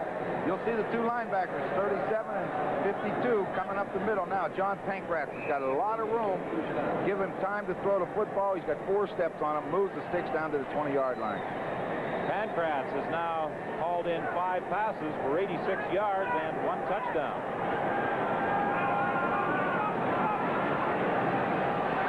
Again, that's his 6th catch of the day. Tom Boyd came over to make the tackle, limiting the gain to about 5 yards.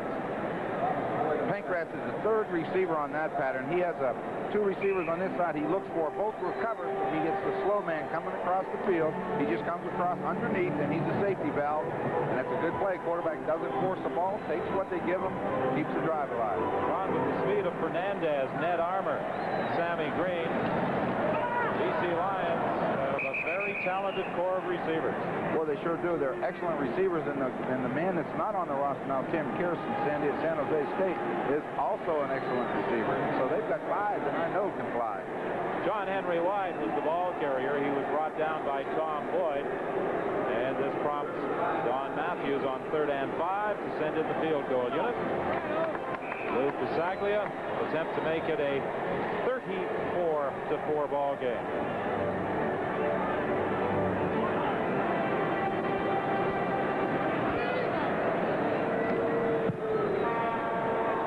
It's good. A 22-yard field goal by Lou Pasaglia, and with 11:04 remaining in this 3rd quarter, Lions lead 34-4. We'll be back. Roughriders will scrimmage 1st and 10 at their own 35, and they must get their offense operational in a hurry. And Joe Adams is going to move in and take control to start this first series in the 2nd half. He fires a strike to Ron Robinson in the first down at the 50-yard line. A gain of 15, stopped by Tyrone Cruz. He threw an excellent pass. He got it in there in a hurry. He threaded it in there and hit him right in the stomach. He didn't have any choice to catch it.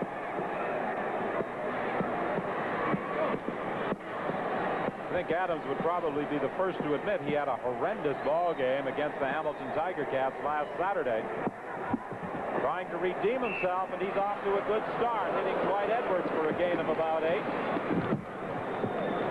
I remember last week against Hamilton, Leo Cahill was with us in Saskatchewan. He made a comment about Joe Adams not having the fluid motion last week against Hamilton. Looked like he was uptight. He's thrown 2 passes so far, and he looks much more fluid and relaxed. He took that ball that time and just let it sail, and Edwards made the catch, step out of bounds. So it's 2nd and 2.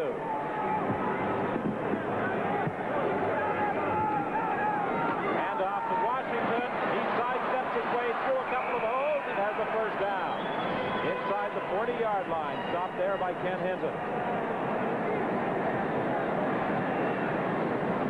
It's the handback draw to Washington. They're pulling the big tackle. Brian Illibert makes the block and springs him into the secondary. Joe Adams not wasting any time getting him in and out of the huddle. Last play, Dwight Edwards didn't even get back to the huddle, so you know it wasn't a pass.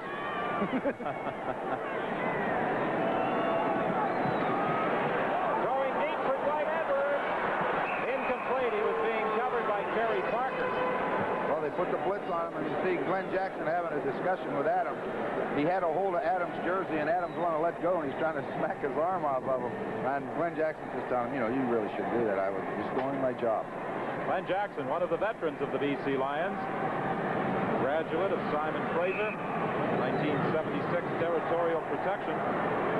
Simon Fraser has produced a number of outstanding grads who are now playing professionally in the Canadian Football League. 2nd and 10. The ball is after 39. Incomplete. Crawford coming over Ron Robinson to knock it away. Robinson protesting that there should have been an interference call. Robinson had slipped on that play and was going down, and the ball was coming. Crawford just went after the football. We'll get a good look at it. You'll see Robinson is starting down, and Crawford comes right over the top, hits the ball, knocks it down.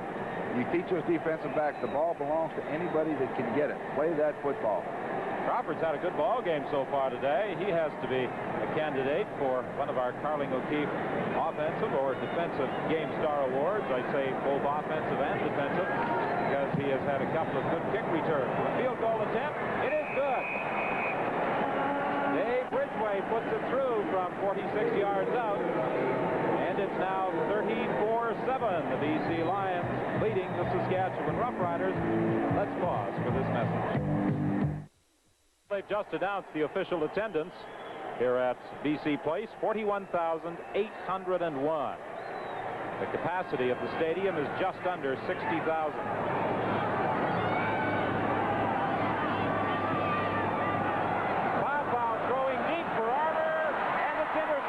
Picked off by Billy McBride. Vince Goldsmith was pressuring quarterback Joe Paopao and may have got a hand on his sweater just as he released that football. I think he did, and I think that what happened, they caught the Saskatchewan Roughriders in a zone defense. Therefore, Billy McBride's going to be back there deep. You know, they worked on Billy pretty good last week, and he's played a pretty good football game today, and he was in the right spot at the right time for that interception. Billy McBride was the target of considerable verbal abuse last week in Regina in that 50-19 loss to the Hamilton Tiger Cats. However, pretty tough to cover man-on-man against the likes of a Keith Baker.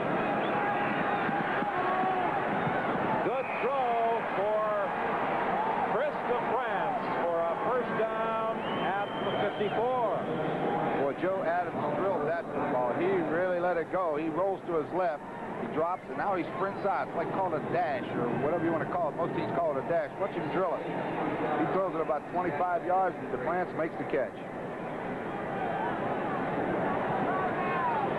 There's not much doubt that Joe Adams is putting a lot more on those passes than he did last week. He completes it to Robinson. This will be a gain of about 8. Terry Parker was there to make the tackle. He's humming that ball today. Yeah, he's throwing the ball the way he knows how to throw it. He's more relaxed today. He's had the chance to sit back and study the defense. The BC Lions gave him a little bit different look that time. They blitzed Nelson Martin, the safety man, right up the middle. But in return, they didn't get to him, and that's one-on-one coverage. He beat it. He's throwing the ball very well. 2nd and 2. The ball is at the 48. 7:34 is the time left in this third quarter. Lions in front, 34-7.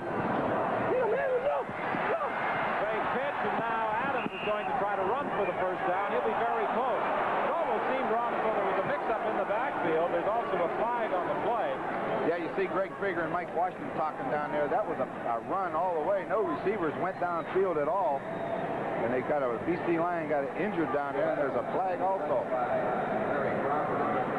Crawford appears to be the injured ball player.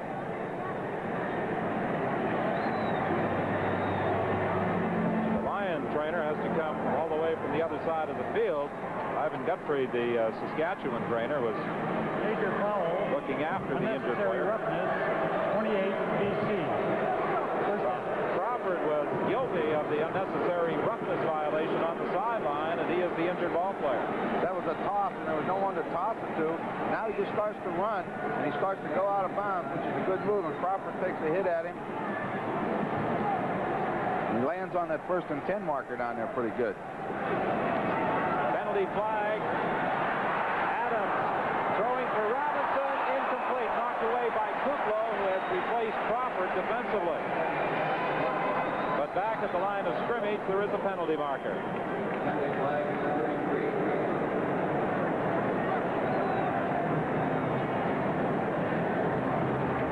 Referee Ross Perrier explaining things to Glenn Jackson. A legal substitution appears to be the call.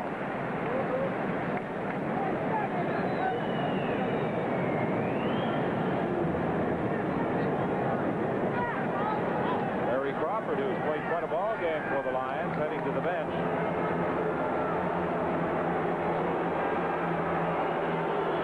Well, it was more than a legal substitution. BC number 11. That's what it was.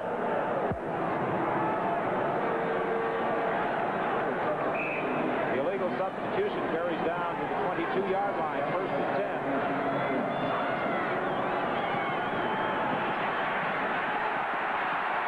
Adams gets away from Nick Hepler, still on his feet. Chris DeFranc, touchdown!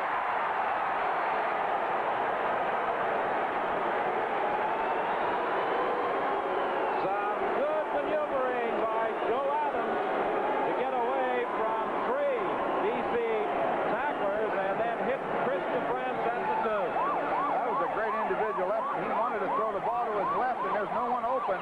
And now he's going to get pressure. You'll see him coming, and now he just starts scrambling. He makes 1 or 2, 3 good moves, and DeFrance is running across the field with his hands up, and he throws a perfect pass just out of the reach of the defensive back for the touchdown. Well, Chris DeFrance missed last week's game, but you can tell by his performance this afternoon just how valuable he is to that passing attack of the Roughriders. Point after by Ridgway, and it's now 34-14 as the Saskatchewan Roughriders are trying to fight back here in this second half. Quite a large contingent of Saskatchewan fans here at BC Place Stadium this afternoon. They have to be delighted with this throw. Oh, they sure do. Those green and white fans are here. Great throw. DeFrance found the hole, made the catch. Well, a large number of Saskatchewan fans accompany the Roughriders on every game, and we'll be back with the Saskatchewan kickoff after this. And this afternoon, the BC Lions making their home debut before a crowd of 41,000, leading 34-14. They have Green, Armour, and Bird back for this kickoff. Green will start from his own 5-yard line.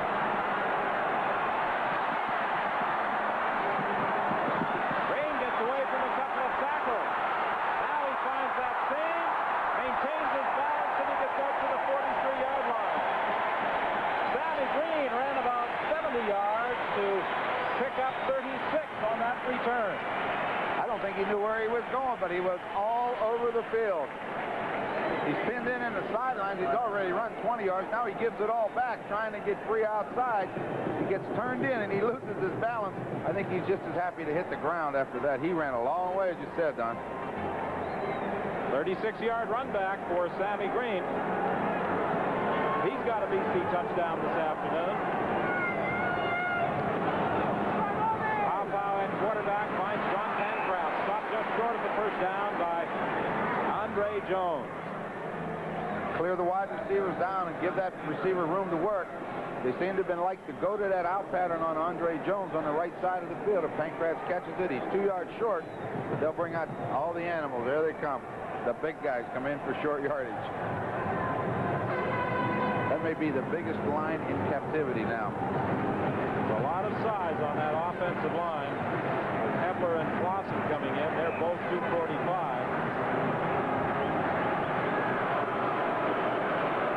Hebler's the wingback. Second and 2. He leads the blocking, and John Henry White finds a hole.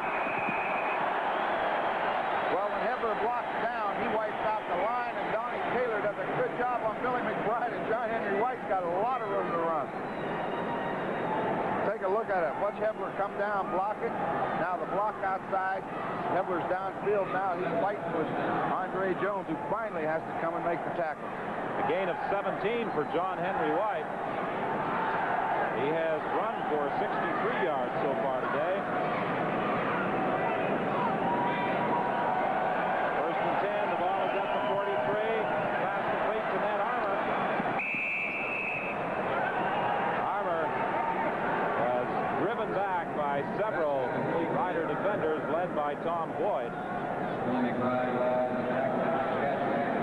It will be second and 3. Well, again, they're going to send in that short yardage offense. Worked so well last time. And they enjoy that. You know, they enjoy coming in and pushing other people around because it's usually them getting pushed around up there. And I'll tell you what, when you get Hebler and Clausen on the same side, they are big. Well, apparently Larry Crawford banged his head making that tackle on the far side earlier. Here's John Henry White again, same play as last time. And it's another first down for the Lions. Well, they're pulling Glenn Leonard around there, too, and he's coming through that hole, and he's an awful big man. They may go into that formation and stay there before long. John Henry White now has 71 yards. For a league that was supposed to depend almost entirely on the pass this year, there have been quite a number of 100-yard rushing games. Skip Walker's had 3.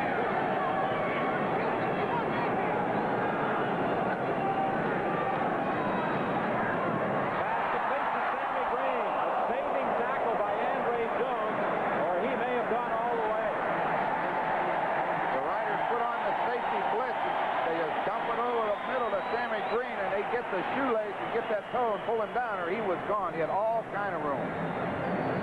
You see Goldsmith, Robinson, that means the linebackers are cleared out. A great tackle by Andre Jones saves a touchdown. Well, the horses come in again. I wonder if they'll pitch it to John Henry White and let him follow Nick Hebler one more time. The Riders took out Marshall Hamilton. They figure if they're going to put in big guys, we're putting in another lineman.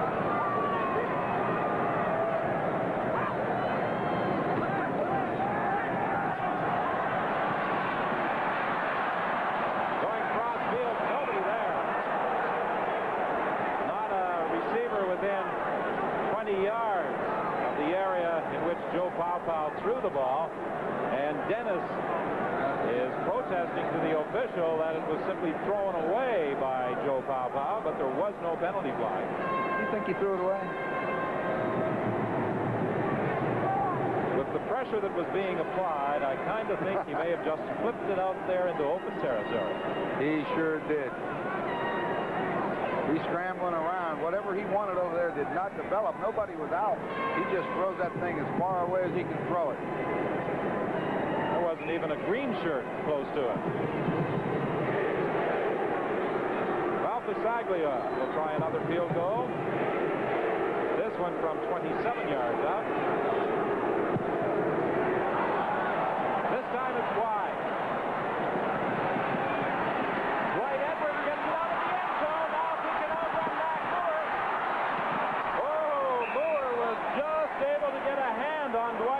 Or he had the sidelines to himself. That's one of those plays where you wonder when you catch it that deep, you don't give him the single point. And as he starts out, it looks like he was going to be tackled on the 3 or 4, and you're thinking, why did you give him the point? And all of a sudden, he breaks it open, and he almost goes the distance, got great field position, and didn't lose anything. That was a big point, 34-14. They're still alive. A quick touchdown, and anything can happen. Well, that That was a run back of 36 yards for Dwight Edwards. The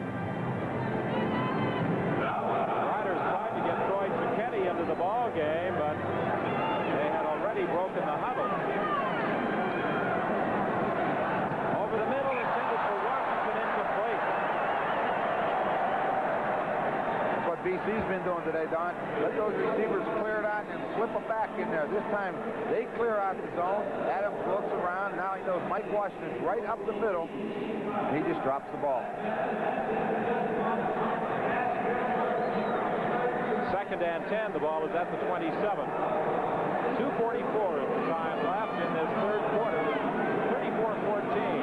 BC Lions lead. Chris DeFrance was unable to hang on as Mel Bird may have knocked it out of his hands in making the tackle.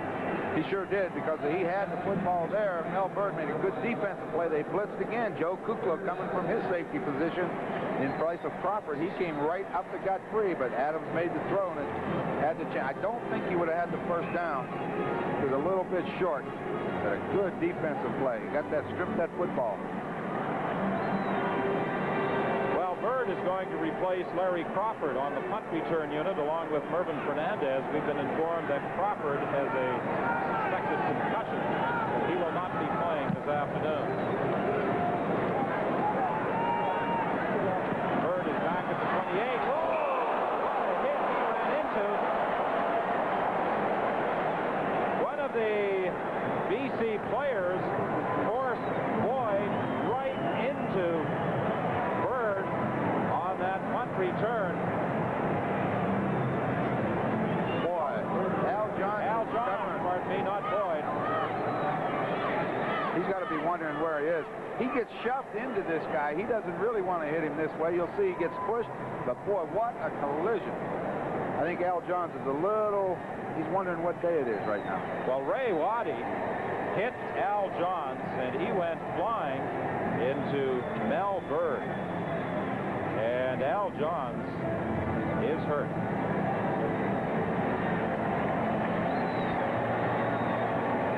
The big fella is groggy as he heads off to the sidelines.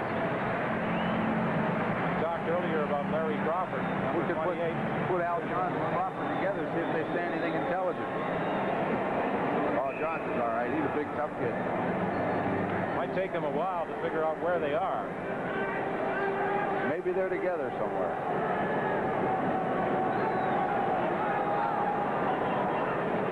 First and 10. The ball is at the 32. Fernandez, he did a juggling act, but managed to carry it to the midfield stride.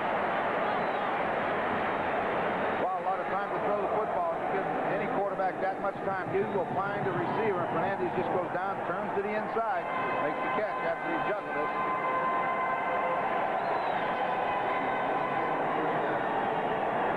Here we'll see him. He's looking around. He's got all day to throw. Fernandez goes around, comes right around into the open area, juggles it.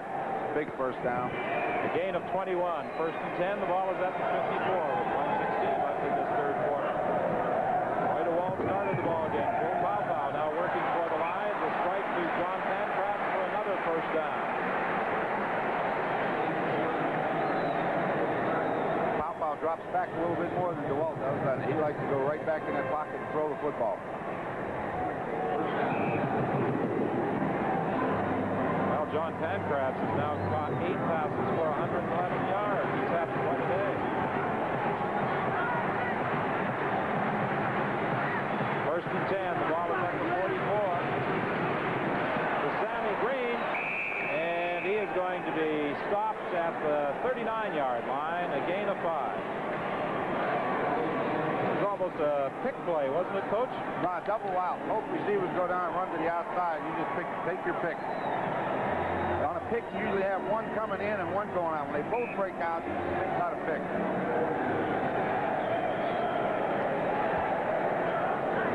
We're into the final seconds of quarter number 3. 34-14. Lions in front, threatening to add to their total. Mervyn Fernandez with a first down out of bounds at the 29-yard line. And that is the end of the third quarter.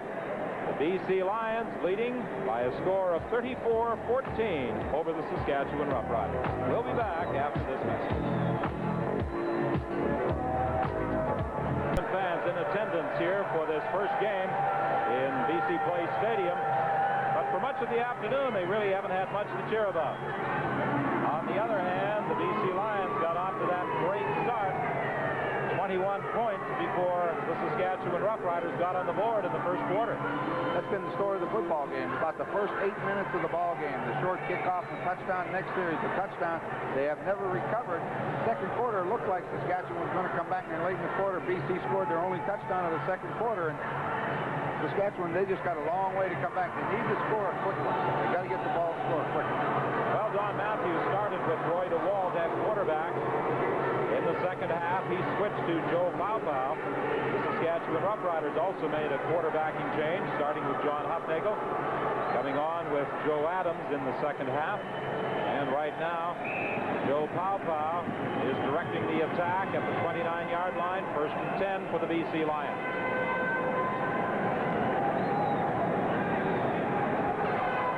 Fernandez goes wide to the left. Ed Armour comes out to the right.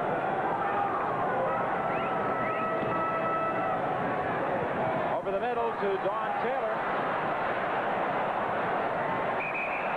And Taylor will be very close to another first down at the 19. He's stopped there by Tom Boyd. All they're doing is clearing areas out, and as soon as those two backs, Donnie Taylor and them Reed, the linebackers dropping, they're coming right out in their safety valve, and then they block for one another. John Henry White tries to block on Thomas Boyd, but it's a big gain for Taylor. They're going to, if those two linebackers, Robinson and Boyd, come in, they'll pick them up and block them. But if they don't come, then they just go out and try to get the quarterback's view and catch the football. 3 catches this afternoon for Don Taylor, almost all the same, coming out of that backfield with pressure on the quarterback. And right up the middle. And then gets good blocking from John Henry White. The measurement reveals that it's a first down for the BC Lions. Ball at the 19. Play just underway in the fourth quarter. 34-14 is the score. Lions in front of the Saskatchewan Roughriders. Pancratz is forced out of bounds at the 3. And Joe Paupau indicates to the bench it will be 1st and goal from the 3. And again, that short yardage unit comes in. All right, big day for John Pancratz. What's Donnie Taylor? You can't see him, but the last time he came out for a pass, this time he stayed in and blocked. He picks up the linebacker that nullifies the blitz, and then Pancratz has the chance to beat the defender and catch the pass. It's not a very hard game. Pancratz sets it up, and he won't be on the field to try and punch it in. As that short yardage unit moves out, they pitch to John Henry White, who follows the ball into the end zone.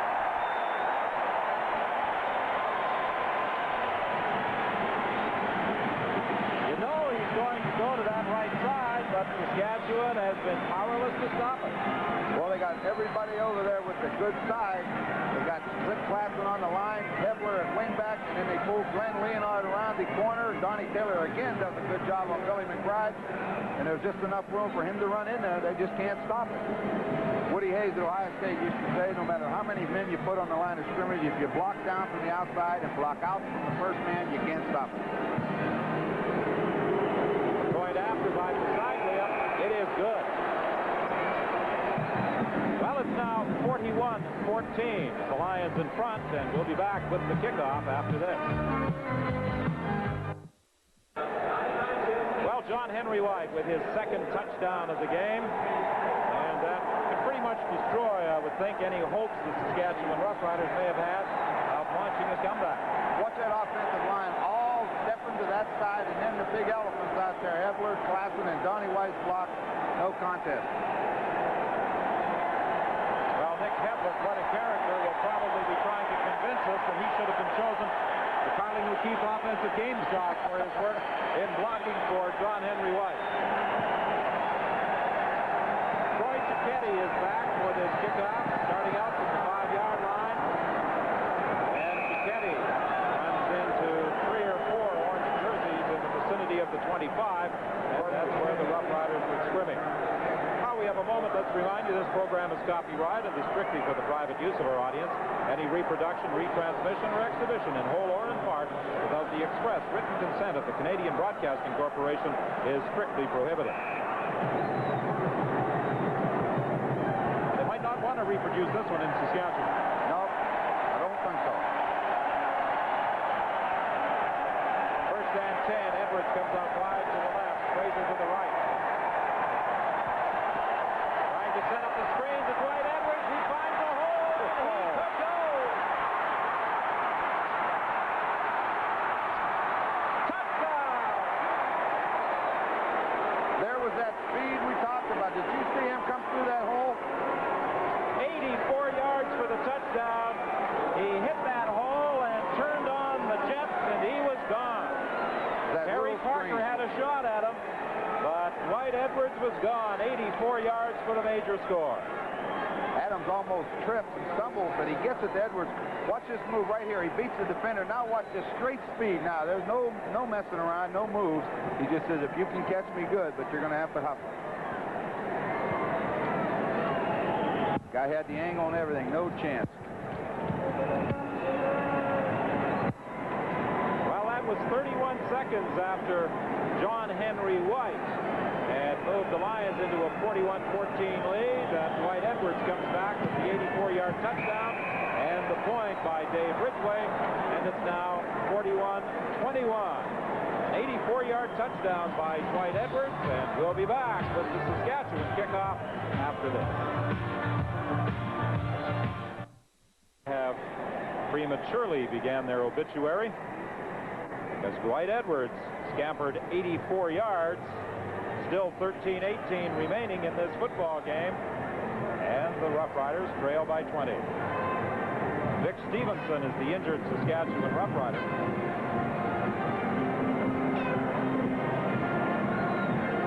Stevenson, out of the University of Calgary, originally joined the Riders in 1981. Perhaps we can see here just how he gets hurt. He just gets run over. He come in, and the Rider defender was making a tackle from behind. They both just collided with him and bent him backwards. Hit him right in the head and bent him backwards. Oh, he's up walking off. It looks okay now. Well, special team players can take a physical pounding on occasion. Well, they do. That's a tough job.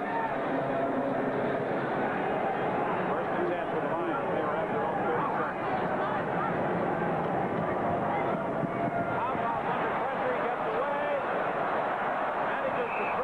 Incomplete, intended for Donnie Taylor, and he was buried by J.C. Palusse just as he released the ball. Well, he made a good move initially and got away from the rush, but he didn't have anyone to throw to, and they just kept coming, and finally Palusse got to him. He's had a pretty good day throwing the football. He was 13 for 16 going into that one. Joe Paopao, you think he looks a little slimmer this year? He is. He shed some 15 pounds during the offseason, came to camp in tremendous physical condition. He's hoping, Lion fans are also hoping, that he can go through this season without any of the minor nagging injuries that have plagued him in the past. He was looking for John Pancras. Incomplete. It will be 3rd and 10. Let him just a little bit too much coming in there. He needed to throw it right at him. So the Riders get another shot. 12 minutes left. Another quick one like that last one, and we're going to have a heck of a ball game. Lou Pasaglia, who has been punting the ball very, very well this afternoon. You talk about nagging injuries. He played all of 1982 despite a painful groin problem. The worst part of that is it was the type of injury that could have ended his career. You got to give the guy a lot of credit for going out there then, because he's an excellent kicker. Probably going to kick for another 15 years. The fans aren't booing here at BC Stadium Place. They are reacting. Lou, Lou, Lou. Brad McDermott with the return, giving the Riders field position to the 52 of the BC Lions. Well, anything could happen now if the Riders should suddenly strike for a quick touchdown. Don, we've talked all about the stadium, but they have the artificial turf here, but it's as soft as any turf I've ever walked on. It's called polygrass. It's somewhat different from other synthetic surfaces. It's used a lot in Europe, but it's the first time it's been installed in Canada, or for that matter, in North America. It's softer, and the players really seem to like it.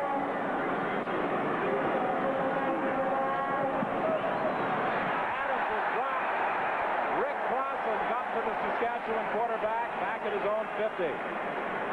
Rick Klassen's had a big day today. He's had a couple of sacks. He's hurried the quarterbacks a few times. This time it's just an individual effort because they only brought 4 men, and he's looking to throw backside. Nobody's there, and Klassen actually gets blocked and still makes the sack. Adams was looking deep on that play. Looking for Ronnie Robinson, but he was being double covered going down the seam. Ball back at the 51.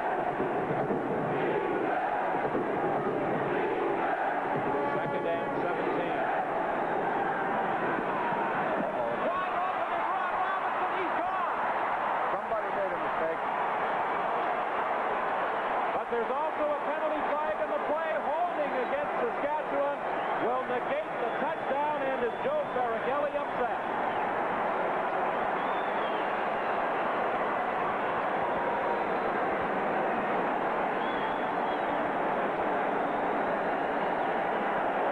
A holding call against the Saskatchewan Roughriders will wipe out the touchdown. Oh, what a change. Proceedings that might have made. Saskatchewan number 65. Neil Quilter, guilty of holding. This is just a breakdown by the BC defense. They let a receiver wide open. They went after Adams, and somebody just forgot what they were supposed to do, and away he went. Adams is quick at picking this up. They blitz everybody and their brother. You see Nelson Martin. Adams gets rid of the football, and there's not a person near Robinson as he catches this football. He doesn't have to run at all, just jog down there, but it just doesn't count.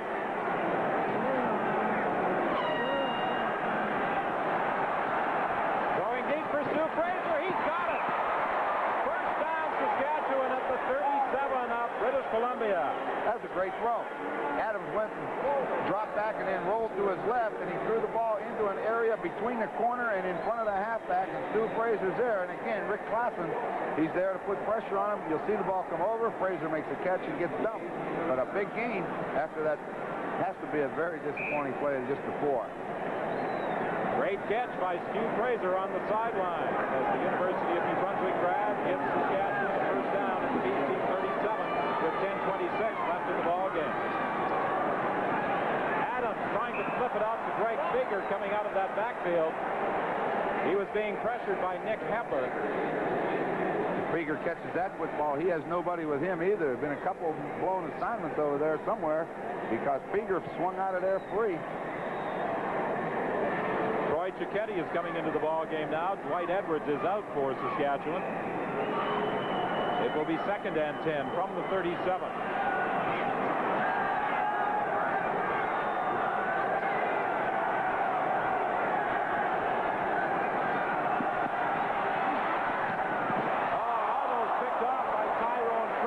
Intended for Ron Robinson.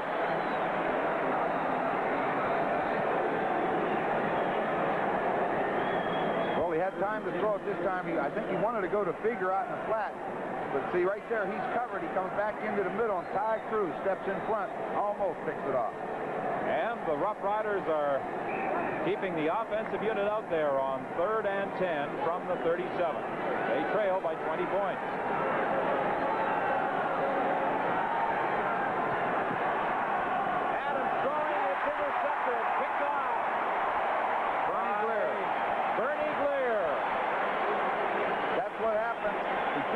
Into double coverage. He has Bernie Gleer in front of him, and you'll see another orange shirt behind him. I didn't get his number, but Bernie Gleer, he's going to step right in front and make the interception.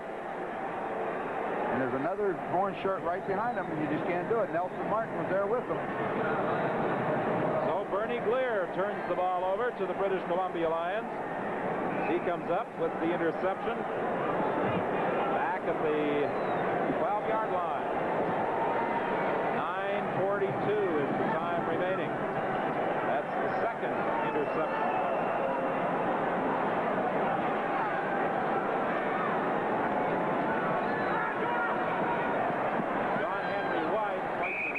tackle for about 2 yards. It will be 2nd and 8. 1981 Coach of the Year, Joe Farragelli, Pops as he is affectionately referred to by most of his players. He's got to be wondering, what about that touchdown to Robinson that didn't count? Don Matthews with Roy DeWalt charting every play on the sideline.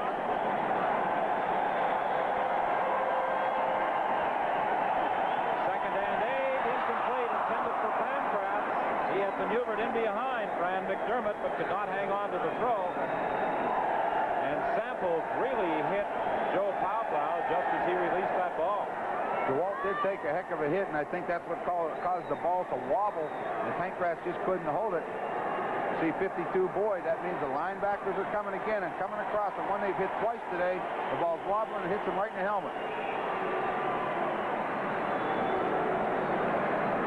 The Roughriders should get the ball back in pretty good field possession. However, they don't have a great deal of time remaining in this fourth quarter to overcome that 20-point deficit. Ball is taken by Fran McDermott. He's to the 35-yard line. Roughriders will scrimmage at that point. 1st and 10 when we return following this message. BC Place sitting in the private boxes. And the fans sitting in comfort here at this magnificent new facility officially opened on the 19th of June. They've been treated to quite a devastating offensive display. Most of it by the BC Lions in the first half. In the second half, the Saskatchewan Roughriders, under the direction of Joe Adams, have come on. That return by Fran McDermott of 12 yards. This is an enthusiastic crowd at BC Place this afternoon as well. Boy, they're having a good time right now. I don't know what's going on, but they're having a heck of a time.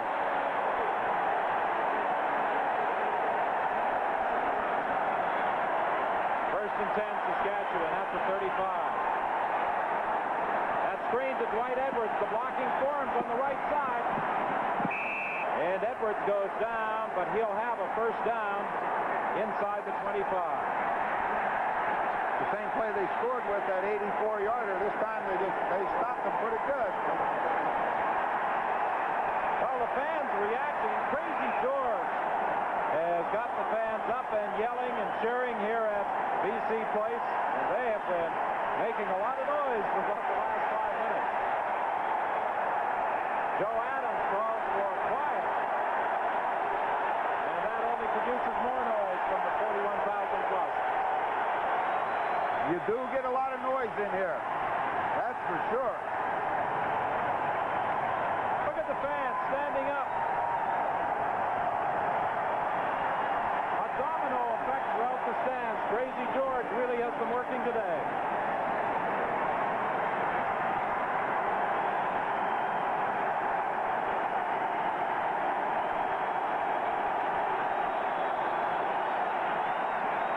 For Chris, the flag, he makes the catch inside the 10. Great catch. I'll tell you what, with 7:28 remaining in this ball game, and there is another penalty flag, it looks like holding again against the Saskatchewan Roughriders. I was going to say, though, Ron, if the Riders should score a touchdown, that could silence this crowd in a hurry. That'll shut them up. That's what you have to do when you're on the road. That's one of the disadvantages of playing in another team's park, and inside this dome, the noise is deafening. Well, of course, the Grey Cup game is going to be played here this year, and that should be a lot of fun under ideal weather conditions.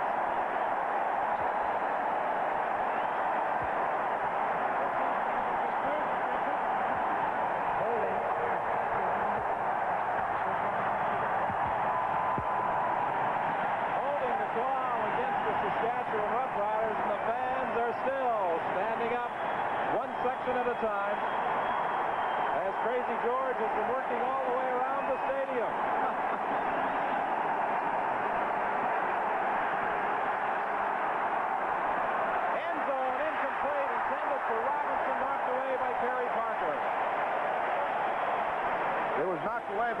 partner, but I'll tell you what, Adams rolled to his left and threw that off balance on a line about 40 yards. He really let it go. Get there just in time to knock it down.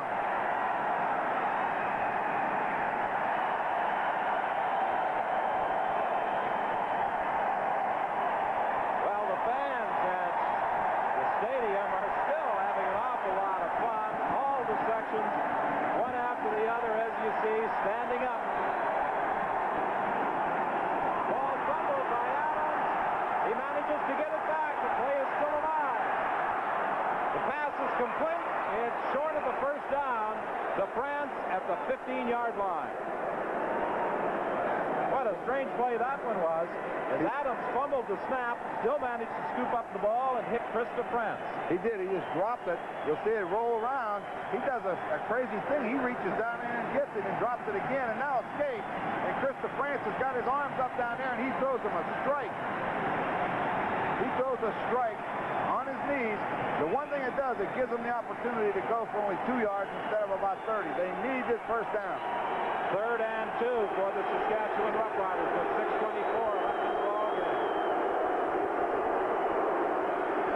First down as Stu Fraser takes it out of bounds at the 8-yard line.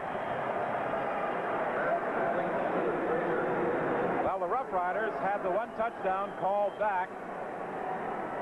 They had another big gain on a pass wiped out, both times by holding penalties, but they're still trying to put it in. Just a quick sprint, just a quick out by Stu Fraser. He's got some room, makes the catch. Watch the cameraman go flying. But he protected that piece of equipment on his shoulder. He sacrificed the body but saved the electronic gear. Into the end zone for Dwight Edwards. Incomplete, penalty flag in the play. Being covered by Ken Hinton. And the pass interference in the end zone should mean a 1st and goal situation if that was the call from the 1. For pass interference, BC number 18. Well, Edwards was running out of room in that end zone, and because of the dimensions of BC Place, the end zones are only 20 yards deep rather than the normal 25. Well, let's see if Kenny Hinton, call him for face starting, not playing the football, but he was running out of room. 1st and goal from the 1. Adams is going to keep. No signal yet from the official. Well, one does signal. Yes, it is a touchdown.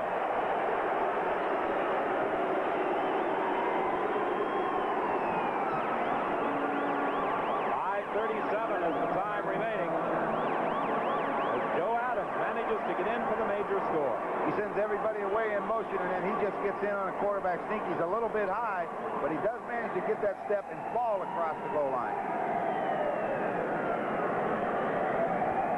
Joe Adams coming on in relief of John Hufnagel in his second half. And he has brought the Roughriders now to within 14 points. Point after by Ridgway, it is good.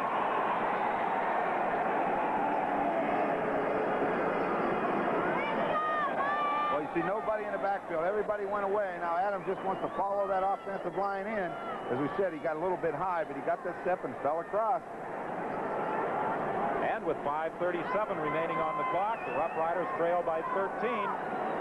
Up to the defense now to stop the Lions, and who knows what might happen.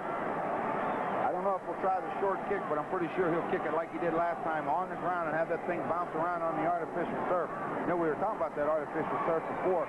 There's no seams in this field like there is at, say, Olympic Stadium or CNE Stadium in Toronto. They have seams, but it's attached by Velcro and not zippers, and it makes it kind of a unique situation. And I'm sure the players appreciate it as well because there are no seams in which to catch a cleat and perhaps twist a knee or an ankle. Yeah, it's an entirely different field. Very, very soft. Mervyn Fernandez said he liked it. We talked to him before the game.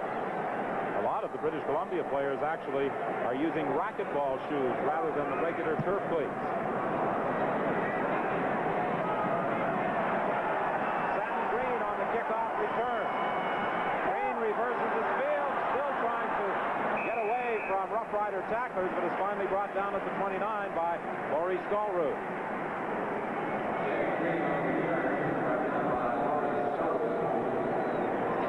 We mentioned that it was warm inside the building, and quarterback Joe Adams utilizing the oxygen at that Saskatchewan bench. Up at roof level, we're informed the temperature is 40 degrees. 21 at field level. Outside, it is nearing 30 degrees. A warm day here on the West Coast. Herman Fernandez struggling to get beyond that first down marker, and I think he did. Saskatchewan defensive backs are going to have to sit on. They're going to have to pressure those receivers. That time Fernandez just run down and just stop dead. Just throw the ball right at him. He made the catch and lunged forward for the first down. Well, we talked about the temperature up at roof level. That's our cameraman, Gene Badek, who has been providing those high-level shots. And it must be a little warm up there for Gene and that camera. Pancratz at the 45-yard line, stopped by Frank Robinson. Just a quick out pattern to see Pancratz turn. Fires it right at him. He makes the catch. Frank Robinson's there to make the tackle. Picks up 8. 2nd and 2. Right now, the Lions doing a pretty good job of using up those valuable seconds on that scoreboard clock. The Roughriders desperately need the football as they trail by 13. On 2nd and 2, Pau keeps. He should have the first down.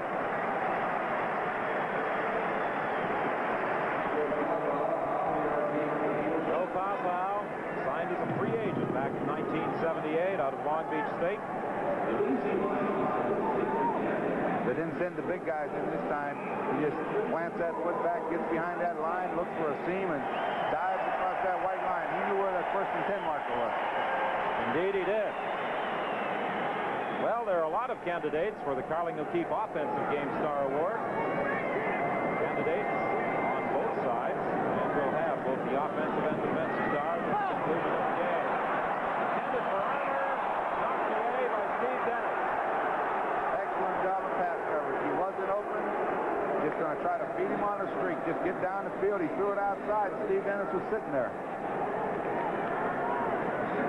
3:15 is the time left in the game.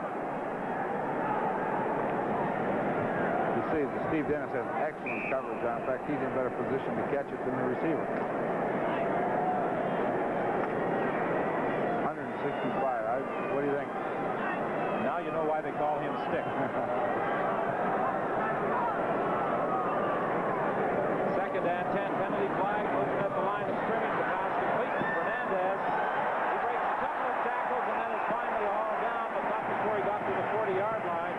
It appeared as though Carl Morgan had moved at the line of scrimmage. And we'll be back right after we pause for this time.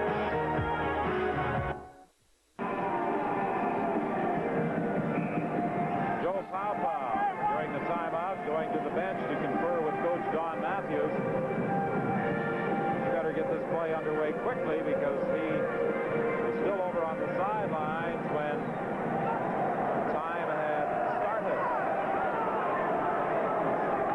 Gets the play off with 5 seconds still to go on the 20-second clock. The pass was intended for Green. On that previous play, Morgan was offside, but the Lions had declined the penalty because Fernandez had picked up the first down. So it's now 2nd and 10. The ball is at the 39 of the BC Lions, or of the Saskatchewan Roughriders. The BC Lions in possession.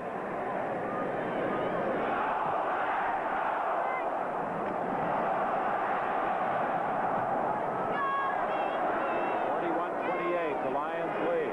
At halftime, they were in front 31-4. Burnett Armour incomplete. McBride and the ball arrived at about about the same time, Vince Goldsmith had been after quarterback Joe Paopao, and Lou Pasaglia comes into the ball game. Goldsmith had the pressure and forced Paopao to step back up inside. That caused him to release the ball high, and that allowed McBride to get there right at the same time the ball did. So a lot of times the defensive back is no better than his pass rush. So the Paopao has time to set up and throw, and he'll get him the football right on the target, but Goldsmith caused that one.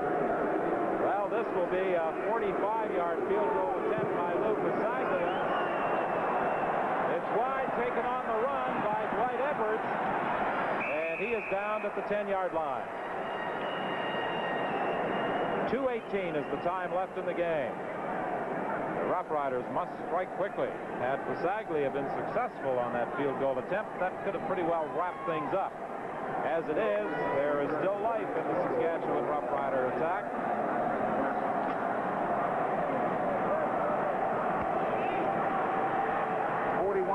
People in here today. You think back when they played at Empire Stadium, 20,000 people, twice as many, much better facility. Great place to be on a Sunday afternoon.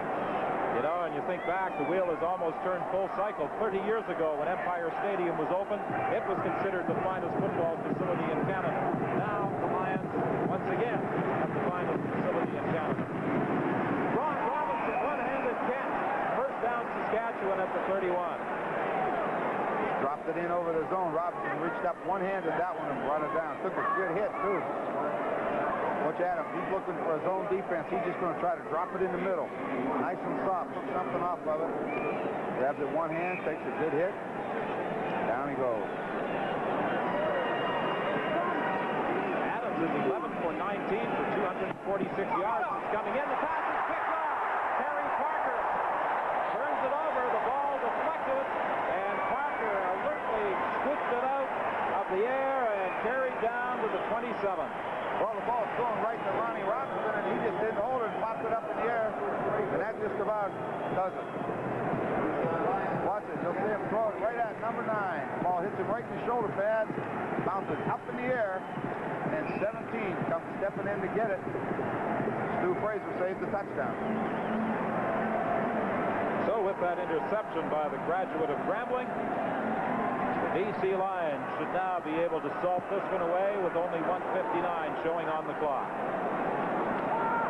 They stay on the ground with John Henry Wyatt. He just keeps on pumping those legs and will be very close to a first down.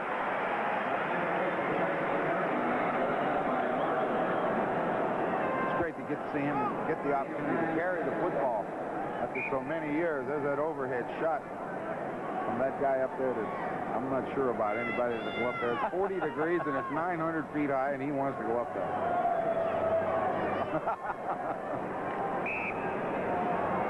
Second and less than a yard for the Lions inside the 20-yard line.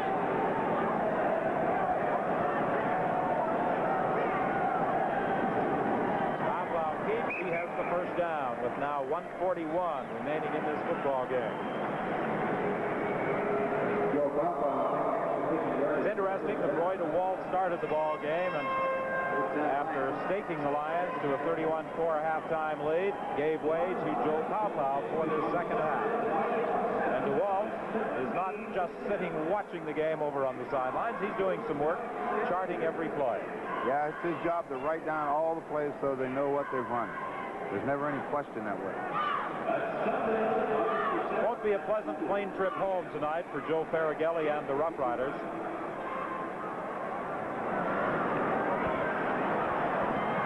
Incomplete, intended for Pancratz. For the Roughriders, some satisfaction in that they were able to come back in the second half and put points on the board. Yeah, you got to be satisfied anytime you can come back from 30 points down, but you don't ever want to be 30 points down going in at halftime. It makes it a very, very difficult task. You almost have to score every time you get the football and shut the other team out. And when you give them 10 points, you know, it just makes it that much more tough. It's hard to do. Second and 10. All at the 17 of the Saskatchewan Roughriders.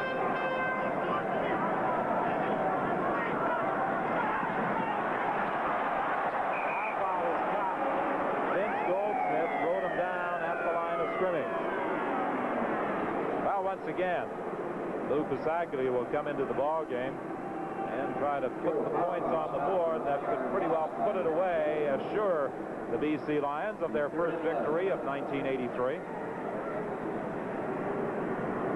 The Lions were undefeated through preseason.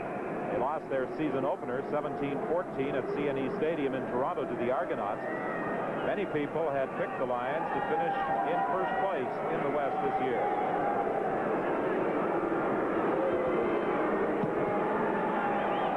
Field goal from 26 yards out is through the upright.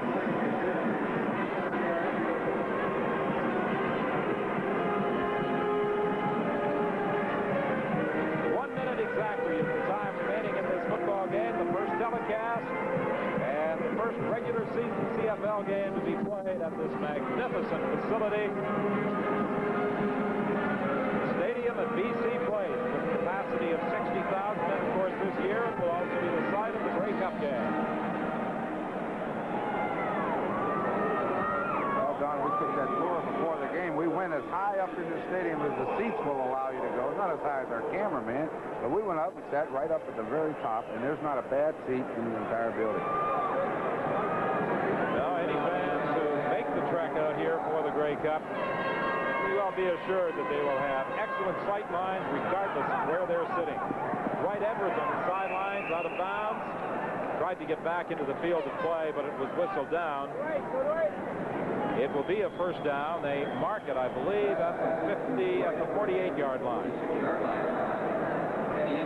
Best thing he could have done, stay out of bounds, keep that clock stopped.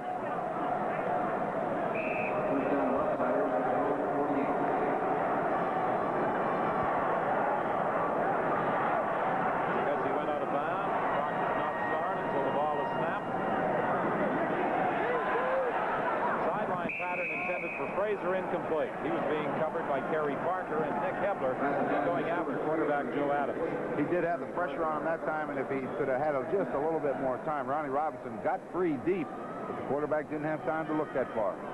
Nick Hebler, quite a character. A couple of years ago at training camp, shaved his hair, mohawk cut, got on the team bus one day with an axe in his hand, rookies. Said he was going to sacrifice them one at a time. Hebler grabbed quarterback Joe Adams, and they ruled the play dead, even though Adams did get the pass away.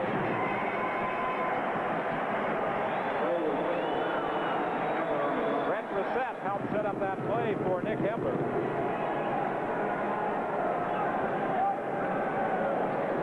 He had a lot of time to throw the football. Found nobody open. Now he tries to escape. But you can't block those guys forever, not when they're that good. Nick Hebler is an excellent defensive end. He was an all-star last year. You're not going to keep him out of there all day. Well, as you may have heard in an interview last week on our CFL telecast, Nick Hebler indicates that he wants to be the best defensive end to ever play the game in the CFL, and he is one of the good ones. Adams runs into touch with 22 seconds remaining. You know, I think the players are feeling the effects of the heat that has built up inside this building today. Well, every sideline shot we've seen, the players are really sweating a lot, so it's got to be warm down there. I know it's warm up here. Indeed it is. Adams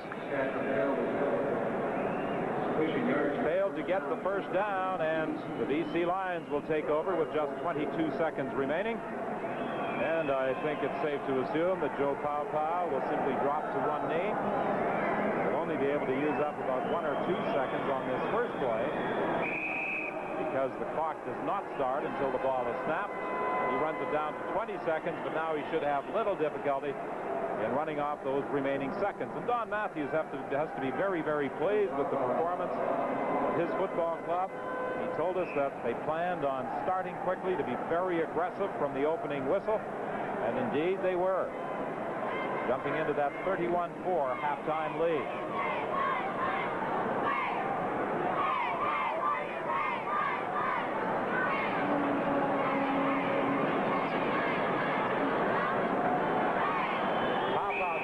at the clock. Sees the time has run out, drops to one knee, and that's the ball game.